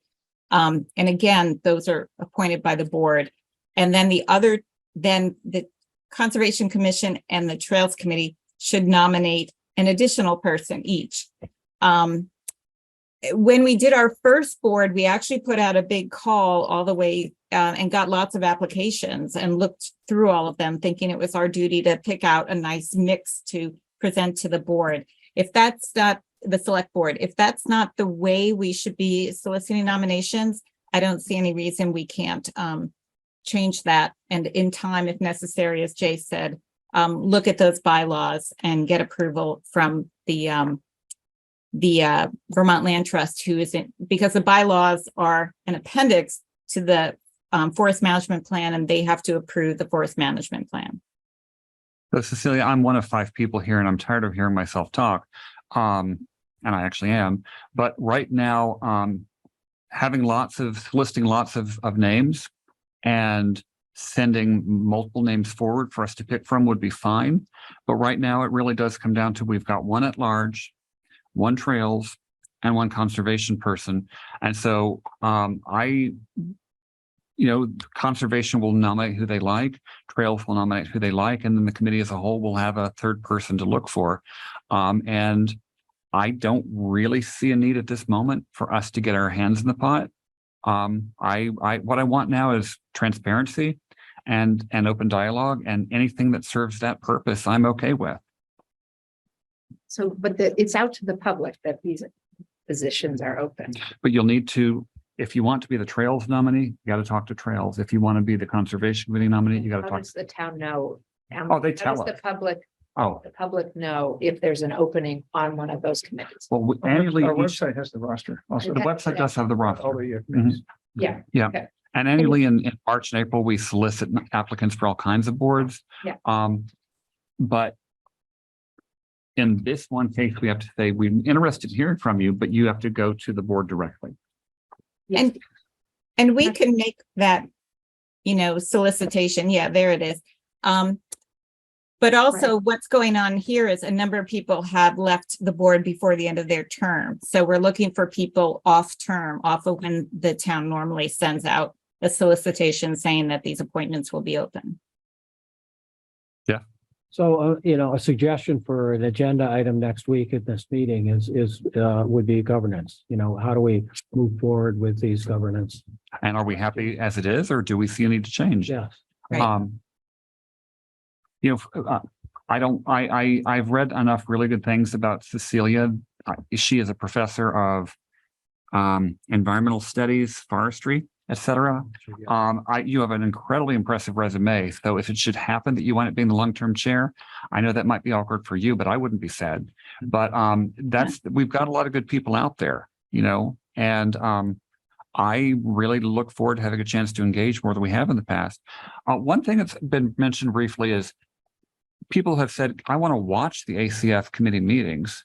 Are they recorded? And they have not been. Mount Mansfield Community Television has asked me, should we begin recording these? And I think that would be a really good idea, because not because I want to, focus a spy camera on them, but it's going to give people a chance to be more aware. If they can say, well, I couldn't make the meeting, but I've got nothing better to do this afternoon and I'm interested, now I'm going to go watch the recording. And I think that would be a big help. And for continuity, I mean, Right. their work probably goes longer than almost anyone else's. Ours might go long, but Yeah. 5 years ago, it matters what was agreed on, Yeah. And you never know when people will watch things. I've had people call me and ask me about something that happened at the ARPA committee 6 months earlier. I'm like, boy, you were short of stuff to watch, but yes, how can I help you? It's fascinating. Are you kidding? It's riveting. Okay, so we do need a motion to, and phrase it however you like. If we want to formally state that Ian is co-chair or vice chair, you're welcome to do that. There's no reason we can't. Or you can nominate Cecilia to be chair and Nick to be, excuse me. So I move to appoint Cecilia Danks and Ian Stokes as co-chairs for the Andrews Community Boards Committee. Jay, this is David. I will happily second that. Okay. Any further? Kathleen, I see your hand up. Thank you. My question is, why are you voting on this tonight? The committee next week could and probably should be voting for a chair and co-chair just for the meeting itself. Well, that's actually what we're trying to accomplish. Right now, there's no one to call the meeting to order for them.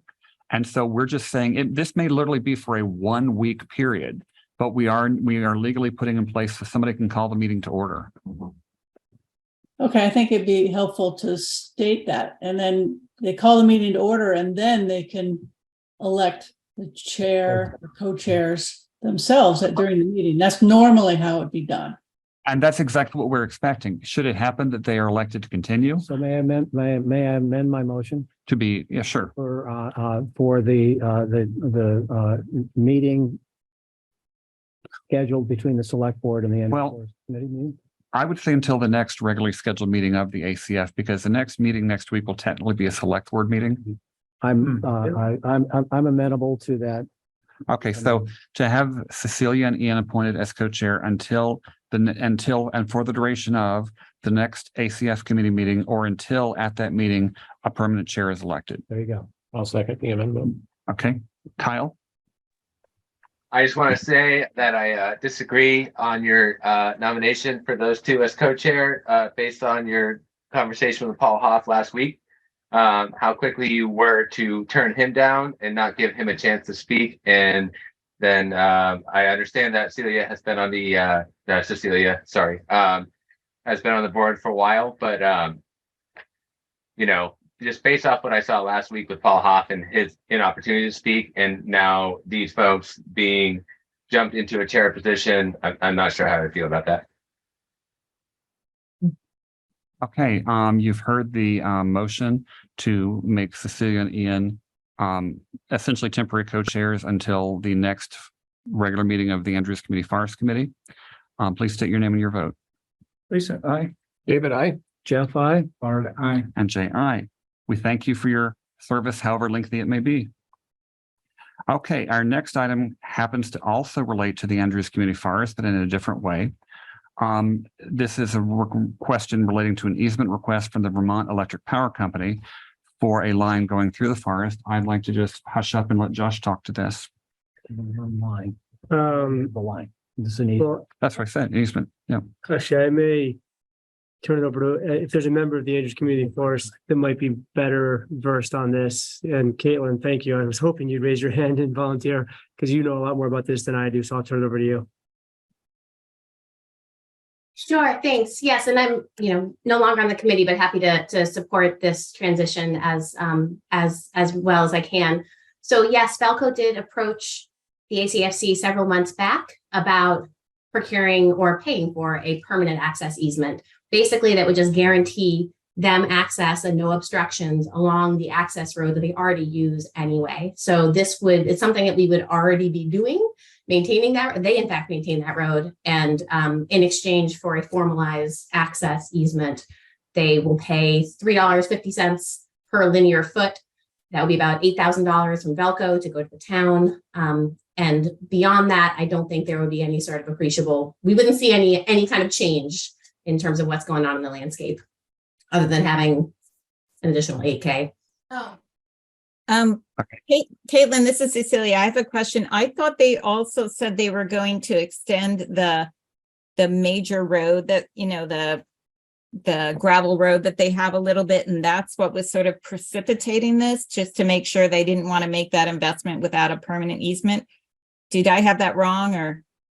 No, thanks, Cecilia. So some of those conversations predate my involvement in being point person for this, but I do believe you're right that part of this was they are going to be doing repairs on some of the towers. In that image you can see there's tower number 105, 106. And so, yes, they are going to be doing some repairs, and I think hardening the road. And this easement would then capture that as well. But they would be doing that hardening anyway, though. So yes, to your point, this easement will help protect that investment, but I think that investment would be going in. Does that make sense? I'm not sure who I should ask a question of. Lisa, go ahead. Ask whomever. Caitlin, question, Lisa Miller. The easement, what restrictions does it carry? What prohibitions does it carry? What's I was unable to open the one that was attached to the mailing today on Google, so I haven't been able to access it yet. So I'm sure that the easement restricts certain things because the VELCO would want that. Does it restrict crossing it? Does it restrict using it as a right of way for something else? Does it restrict any activities? I don't know. Yeah, great question, Lisa. And I would want to defer to the town council to make sure that I'm getting all of this represented properly. But based on my reading of it, no. I mean, it's not going to restrict anybody's access from using it. It's simply that we would say we're not going to put any buildings, we're not going to put a dam on there, no other structures, and that we wouldn't convey those rights to anybody else. Let's say ACF at some point gets sold. I mean, it's not unprecedented for towns to sell their forests again. So we wouldn't try to then sell that right. So there are some restrictions. I'm happy to resend that document I don't know how to otherwise make it available for review. But I don't think it would be restricting anything that we wouldn't already be doing there anyway. Okay, how long does the easement run? Is it perpetual or just a term Yes. of? in perpetuity. Hey, Jeff?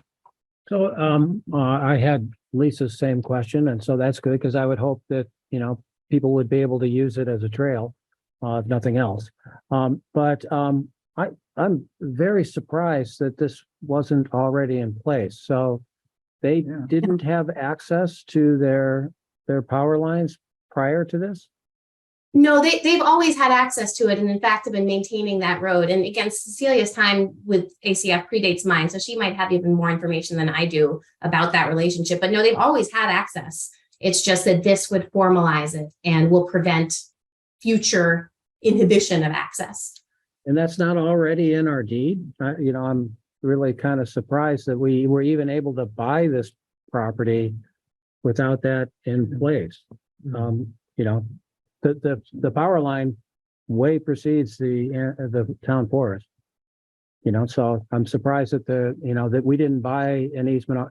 It seems like a windfall to me. I mean, it seems like a good deal for us. If they want to buy it, then terrific. But I'm surprised that it didn't already exist. Caitlin, one last question. Is there any herbicide use in the easement for brush clearing or, I mean, that's a pretty popular thing to do in an easement. So power lines, hopefully not in this one.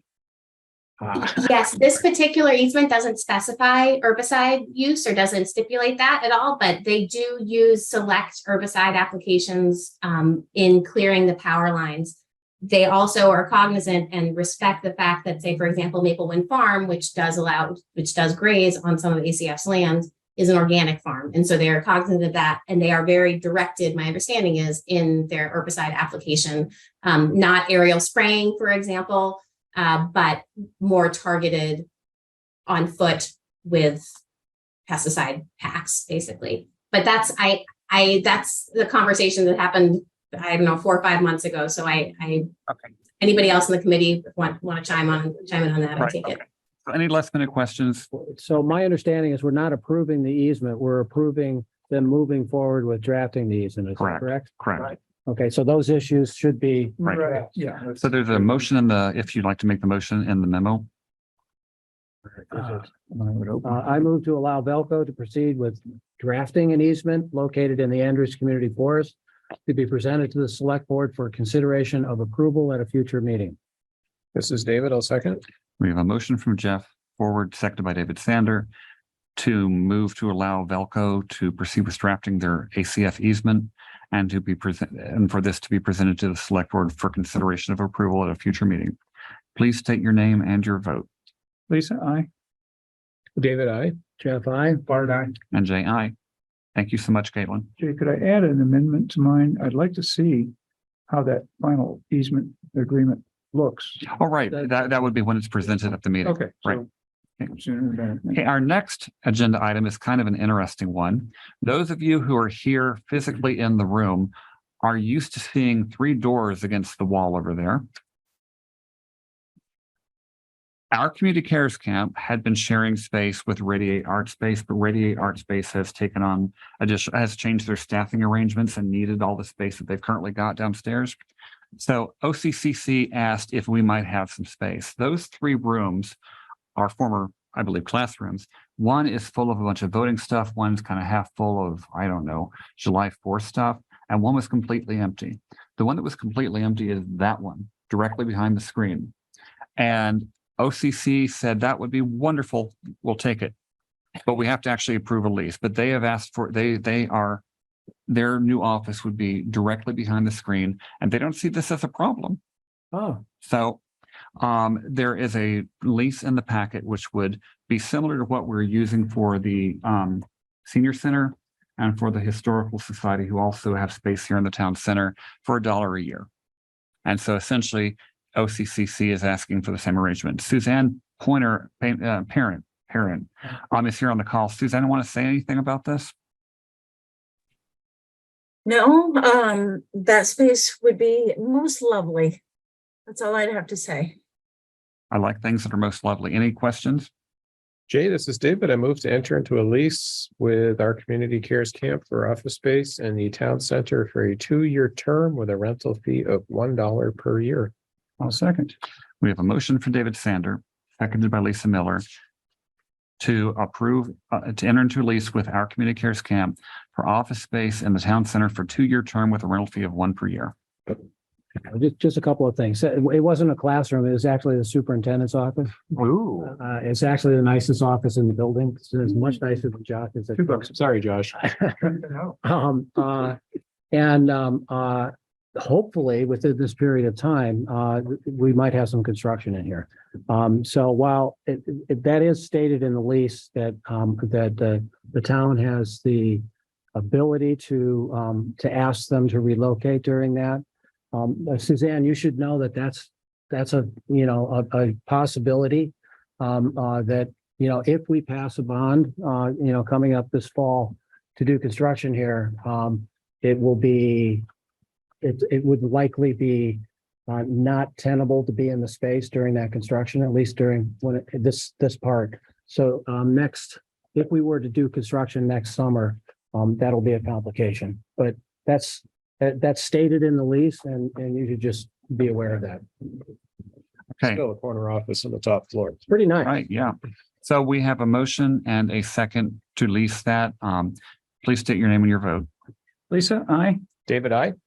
Jeff, Bard, aye. And J.I. And Suzanne, as always, we are very grateful to the staff and volunteers of our Community Cares Camp for offering a program that I dare say is indispensable, and vital to our town. Okay, our next agenda item is to do with a block party. Yay. Block party.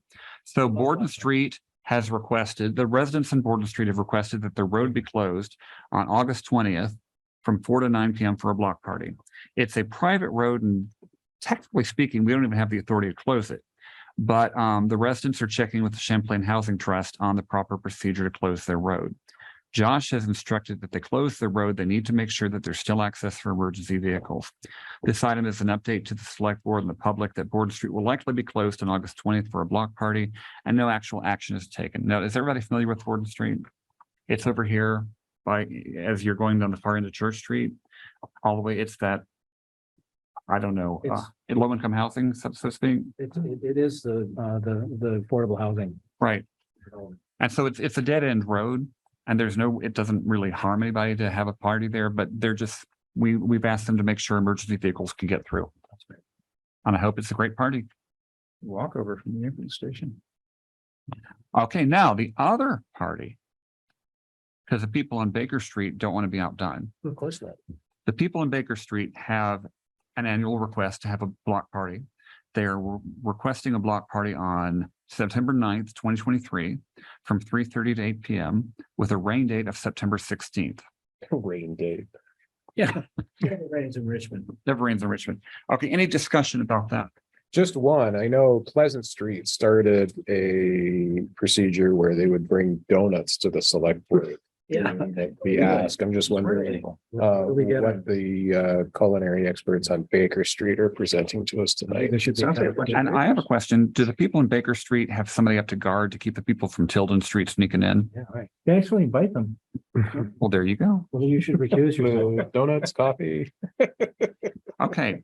So there is a motion needed for this. It's in the memo. I move to approve the closure of Baker Street on September 9th, 2023 from 3:30 to 8 p.m. for a block party with a rain date, hopefully that they won't need, of September 16th, 2023. Mrs. David, I will second. Motion from Jeff, seconded by David Sander, to approve closing Baker Street for a block party on September 9th with a rain date of September 16th. Please state your name and your vote. Lisa, I.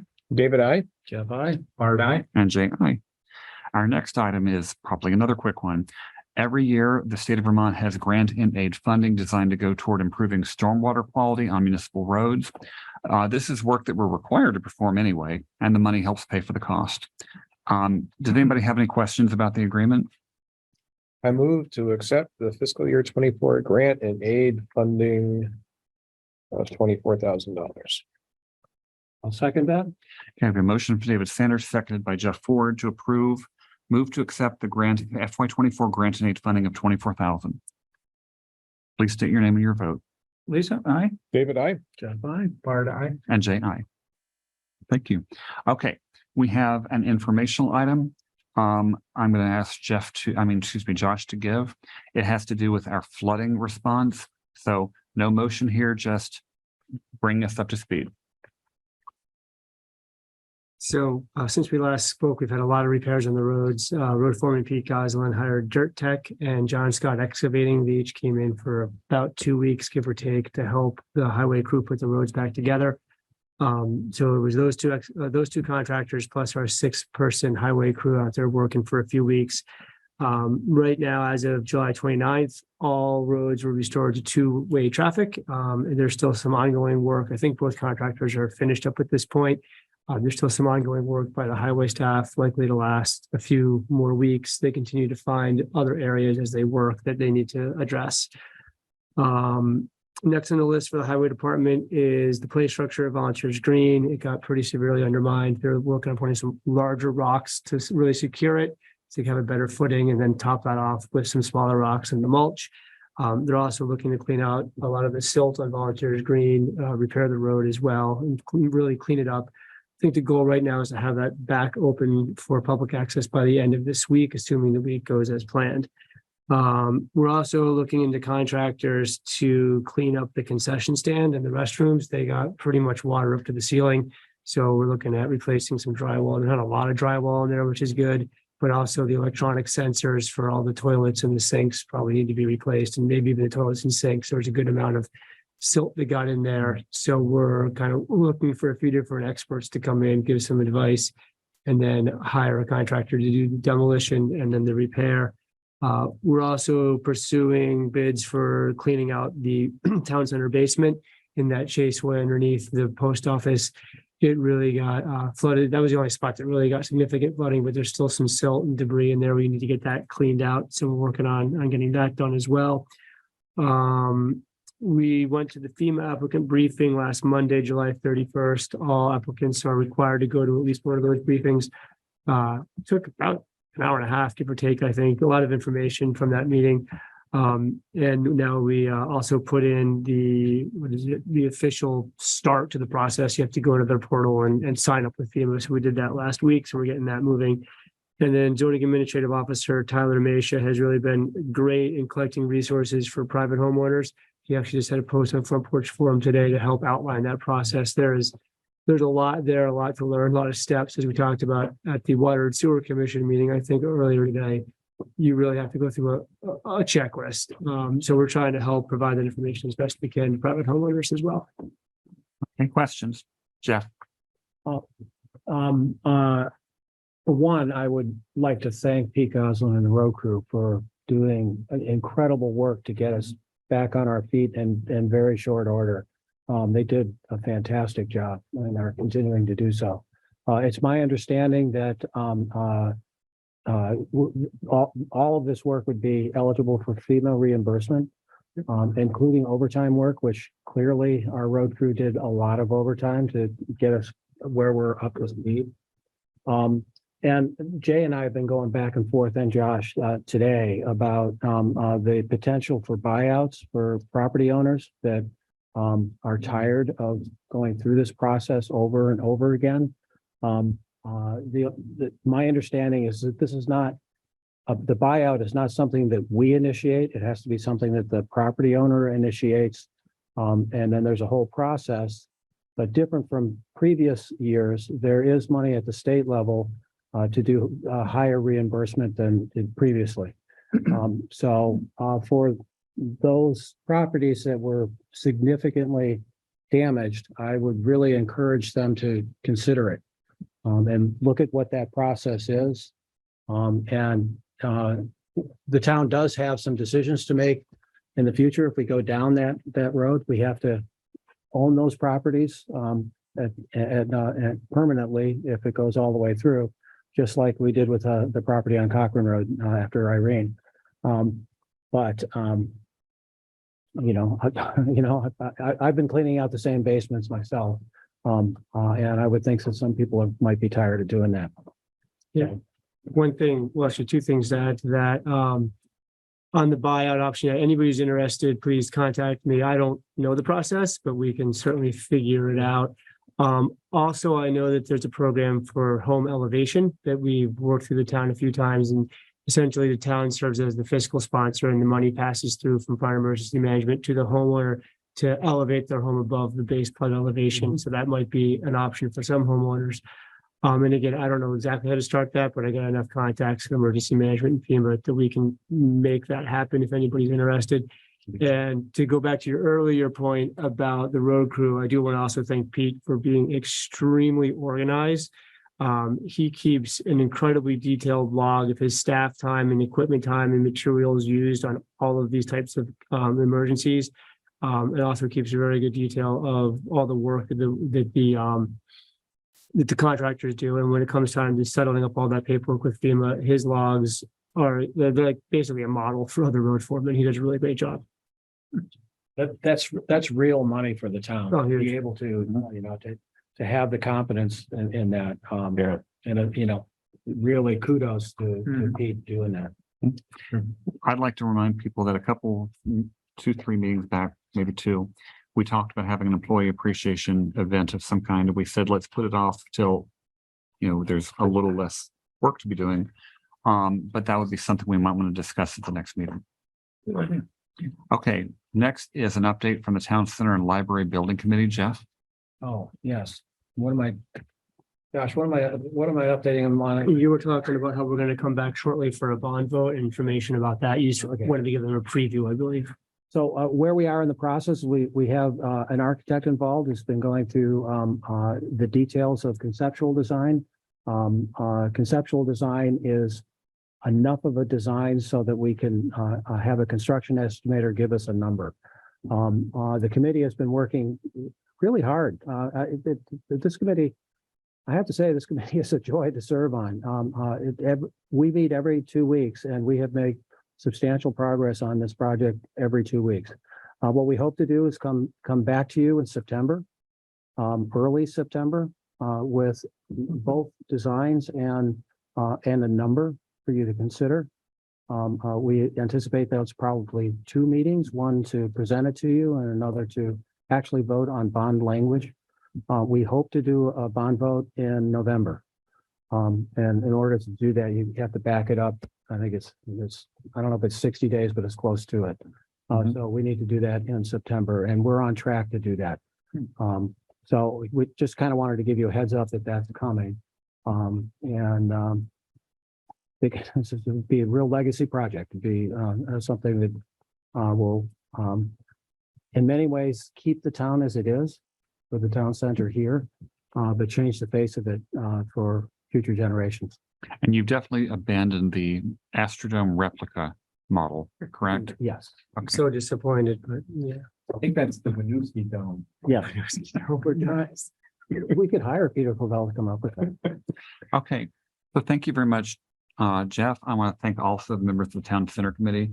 This has been a staggering amount of detail to manage, organize, track, and I hope when the bond vote does come before the town, that they will support it.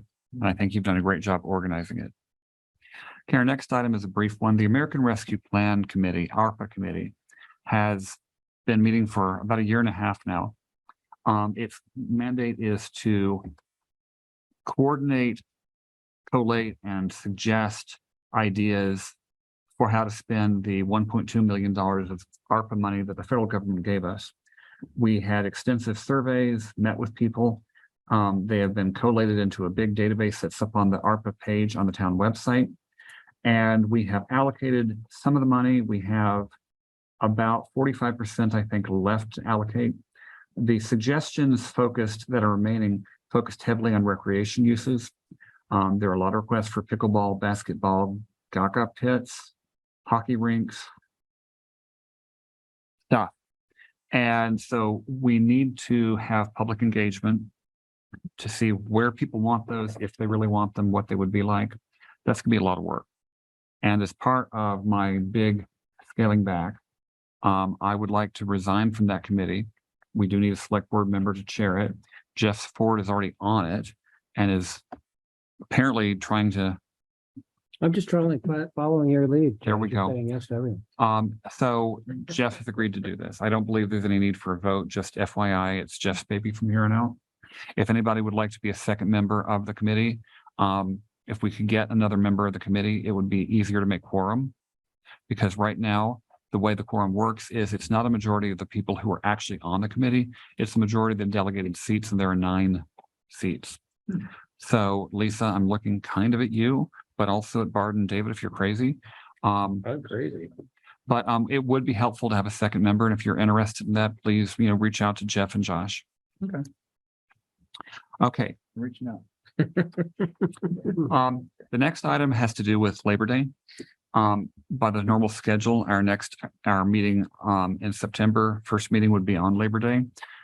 Usually we meet the Tuesday after that day. We just need a motion to make that so. Any questions or comments? Jay, this is David. I moved to change the date of the first select board meeting in September from Monday, September 4th, 2023 to my birthday, Tuesday, September 5th, 2023, due to the Labor Day holiday on Monday. Okay. Does Bart, I'll second that. Okay, so we have a motion from David Sanders, seconded by Bart Hill, to change the date of the 35. first select board meeting in September from Monday, September 4th to David's birthday. Any further discussion?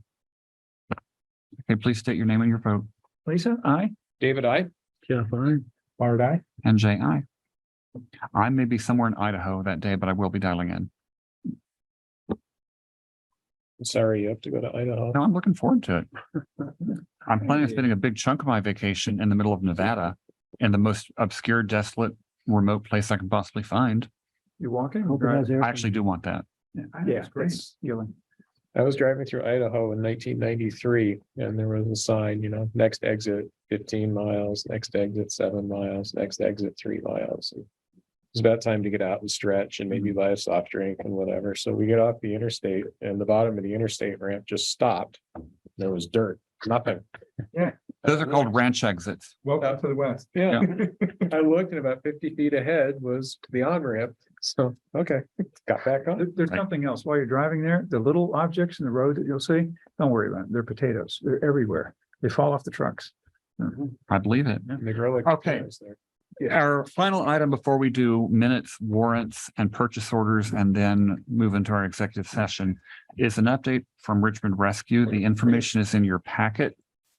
Josh, do you want to summarize any of it or say anything?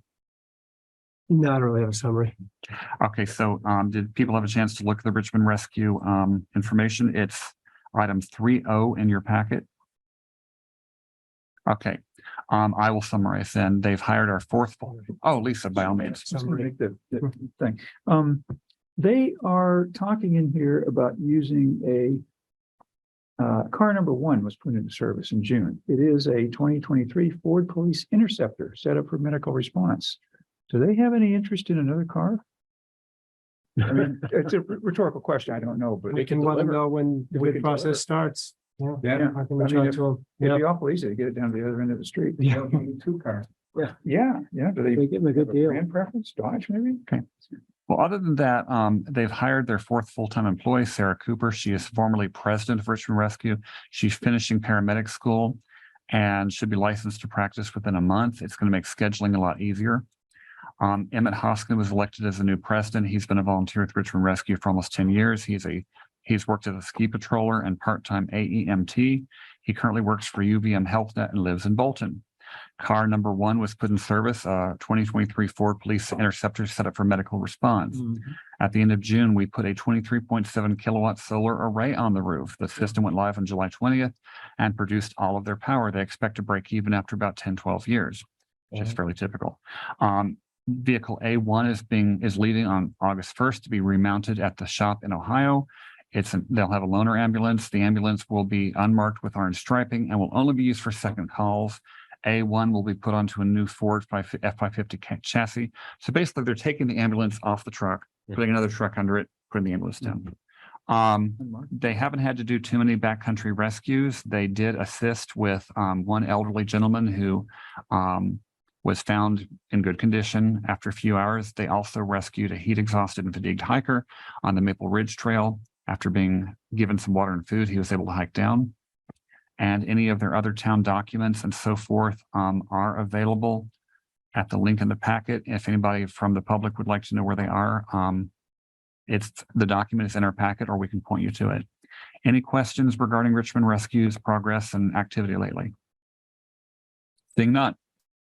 Okay, we have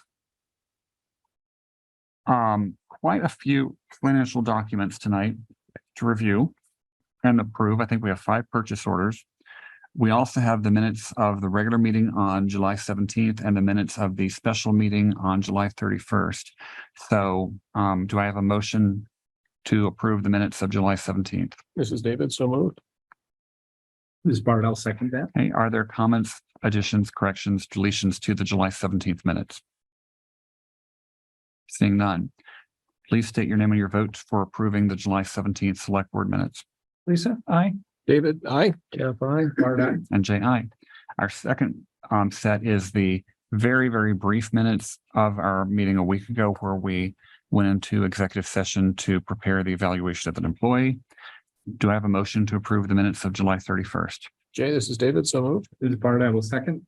Okay, motion from David, seconded by Bard to approve the minutes for July 31st. Please state your name and your vote. Lisa, aye. David, aye. Jeff, aye. Bard, aye. And Jay, aye. Next, we have a slew of purchase orders. Our first purchase order is on the screen. It's purchase order 4655 for, is it for a total of $11,170? $11,170. Yeah. Yep, this is for rock. Any questions? No. Do we have a motion? I move we approve purchase order number 4655 for rock. Dated, where's the date on there? Give me today's date, so it's. Okay, today's date. Yeah. This is David, I'll second. Okay, we have a motion from Lisa Miller, seconded by David Sander, to approve a purchase order 4655 for $11,170 for rock. Please state your name and your vote. Lisa, aye. David, aye. Jeff, aye. Bard, aye. And Jay, aye. So, one question on this is, so is this eligible for a FEMA reimbursement? Yeah, so what we did was for all FEMA related expenses, we created, well, as you'll see here, I'll go back. We created a fund line for that, or a grant line, so everything's being tracked back to that line. In an emergency, typically we would get approval of a purchase order prior to purchases, but in the emergency situation, our procurement policy allows for purchases to be made on a more quick basis, but does require that we come back to have those purchase orders approved by the select board sort of after the fact. So that's what this one, and I think there's a couple others in here, are doing. Okay, good. Our next purchase order is coming up 4671 to Richmond Rescue, our annual contribution for $53,338. 58,000, sorry. Oh. Well, at the bottom it says pay 3. Oh, it's all right. Yep. It's supposed to be 8 or 3. Let me. I think it's. Let's go to the next one. I thought it was 50. Well, it's 58 in the lower left-hand corner. Yeah. It's 58 3 times and 53 once. Oh, it's 58 3 times? Yeah. Did they write it out or do we? If you look, No, if you bring I it back looked up, at look in the lower left. It's 58. It's 58, then let's correct that here. It's gotta be 58. If I wrote- Okay, Sorry about that. questions otherwise? Okay, do we have a motion? Good job. This is David, so moved. Okay, we have a motion from David Sander. Do we have a second? Bard, second. Motion by David Sander, second by Bart Hill for purchase order 4671, $58,338, our annual contribution to Richmond Rescue. Please state your name and your vote. Lisa, aye. David, aye. Jeff, aye. Bard, aye. And Jay, aye. Our next purchase order is purchase order 4675 in an amount of not to exceed $22,005 to the town of Hinesburg Police Department for police coverage in June and July 2023. One question, what rate does that represent? Is that the 65 an hour or whatever? So I believe that's the $50 per hour for general services and $70 per hour for patrol services. Okay, number one, okay. Okay, motion.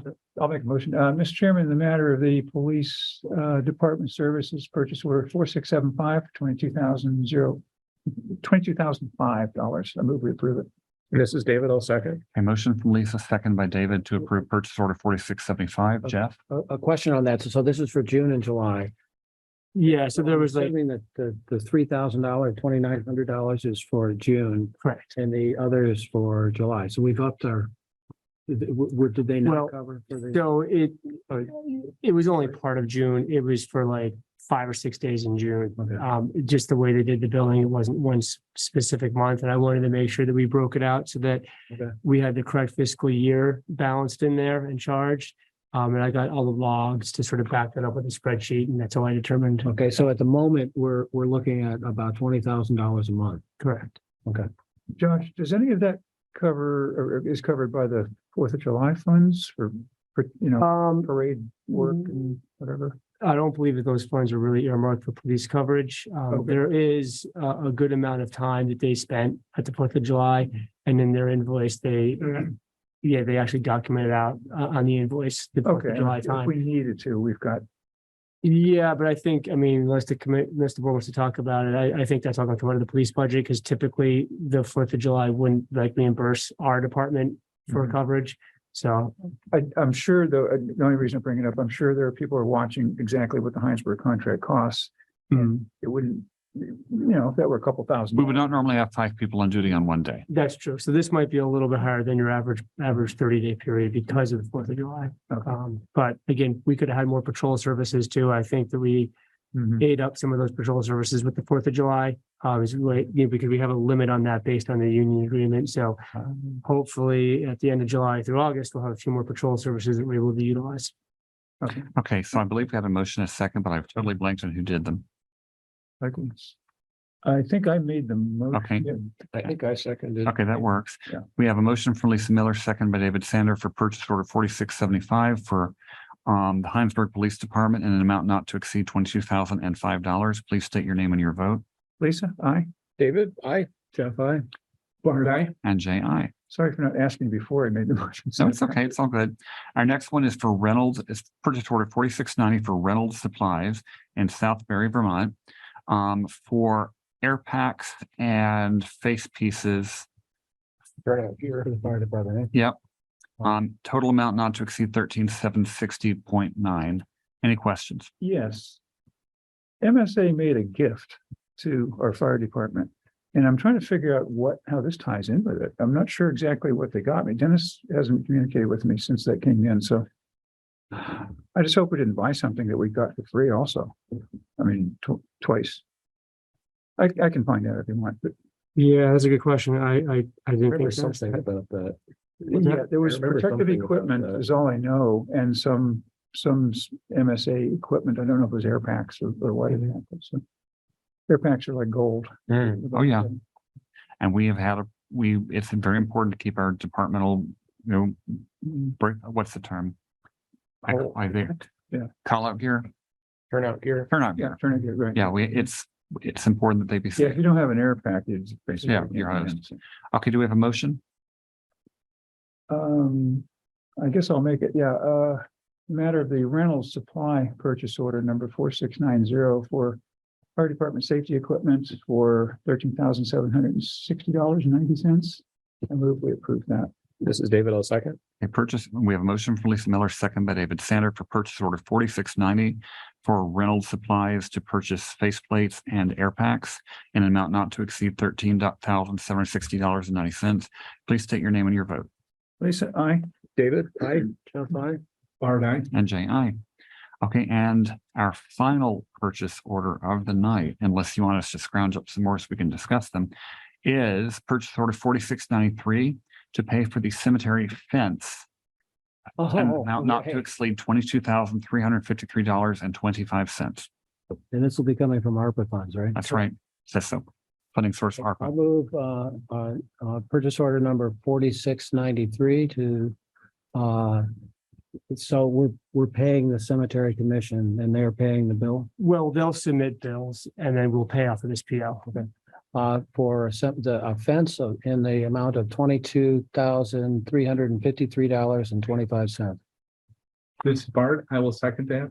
And my one comment, if I remember correctly, I think this was White's Fence Company.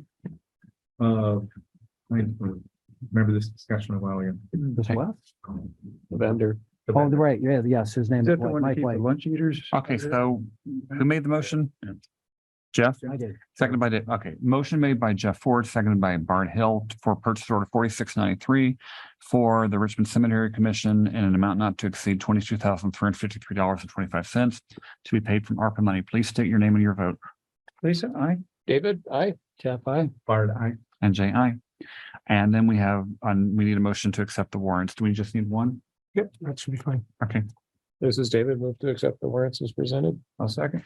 a motion from David Sander, seconded by Lisa Miller to accept the warrants as presented. Please state your name and your vote. I have one question. Oh, Okay, so, and we have discussed this before, but I don't recall what the answer was. So we use Comcast for our telecommunications contractor, is that correct?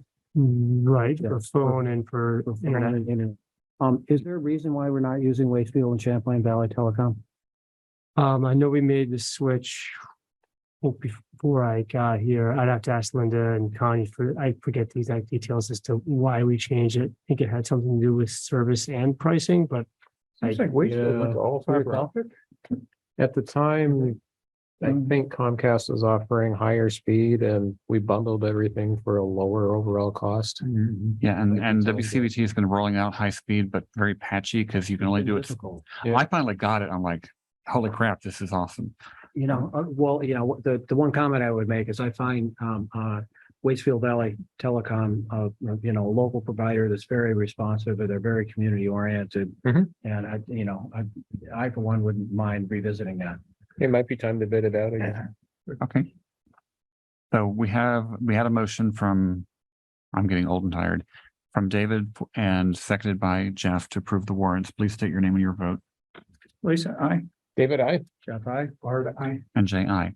So I'd like to call attention, it's 9:05. I didn't quite make the 9 o'clock target. My apologies, but we have one agenda item left, which was not counted against that total. It is a Yeah, we're good. executive session for the purpose of an employee evaluation. The motions are at the end of your memo. Mr. Chairman, point of order that they discuss items for next agenda. Oh, absolutely. Items for next agenda. Thank you so much. Possible discussion of employee appreciation event. At some point in the future, Mhm. reduce we check speed sign distances. The question, could we reduce them? And the associated question of a trail sign, trail head again, ahead or something, Cochran. the Cochran Road sort of signage. Yeah, very good point. Okay, Update on police issues, both Hinesburg and Sheep. That's probably standing for a bit. update on getting police, I don't know how else to refer to it, police blotter data Yeah. published. Start simple. I have one too. I don't know if we can introduce anything at this special meeting we're gonna have next week. If we warn it, we can do anything we want. Okay, I was remiss in getting 3 policies back to Connie in time to make our packet tonight. Time conspired against me, but they're done. And I'd like to get them into the circuit in front of you folks as early as possible in case we have to make changes. I think it'd be a little awkward to do at the special meeting. People would come to the thing expect. All but we we have to do is just have it on there and we go, here's the packet, that's it. They'll be printed, handed out to the board and I think. Well, maybe Josh disagrees. Next regular. Yeah, I mean, I think there's going to be probably some discussion and feedback. So that could be the next time. But then if, I want to get them into people's hands. I think you already can, because remember routine administrative details.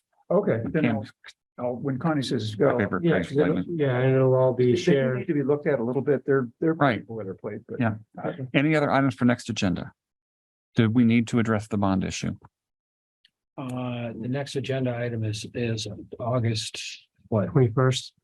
Okay, so no. Meeting after that. That meeting. I could do, we will be meeting weekly moving forward. So it's possible that I might have an update at that time. Okay, okay. And then the agenda for next week's special meeting is essentially discussion with Andrews Community Forest Committee.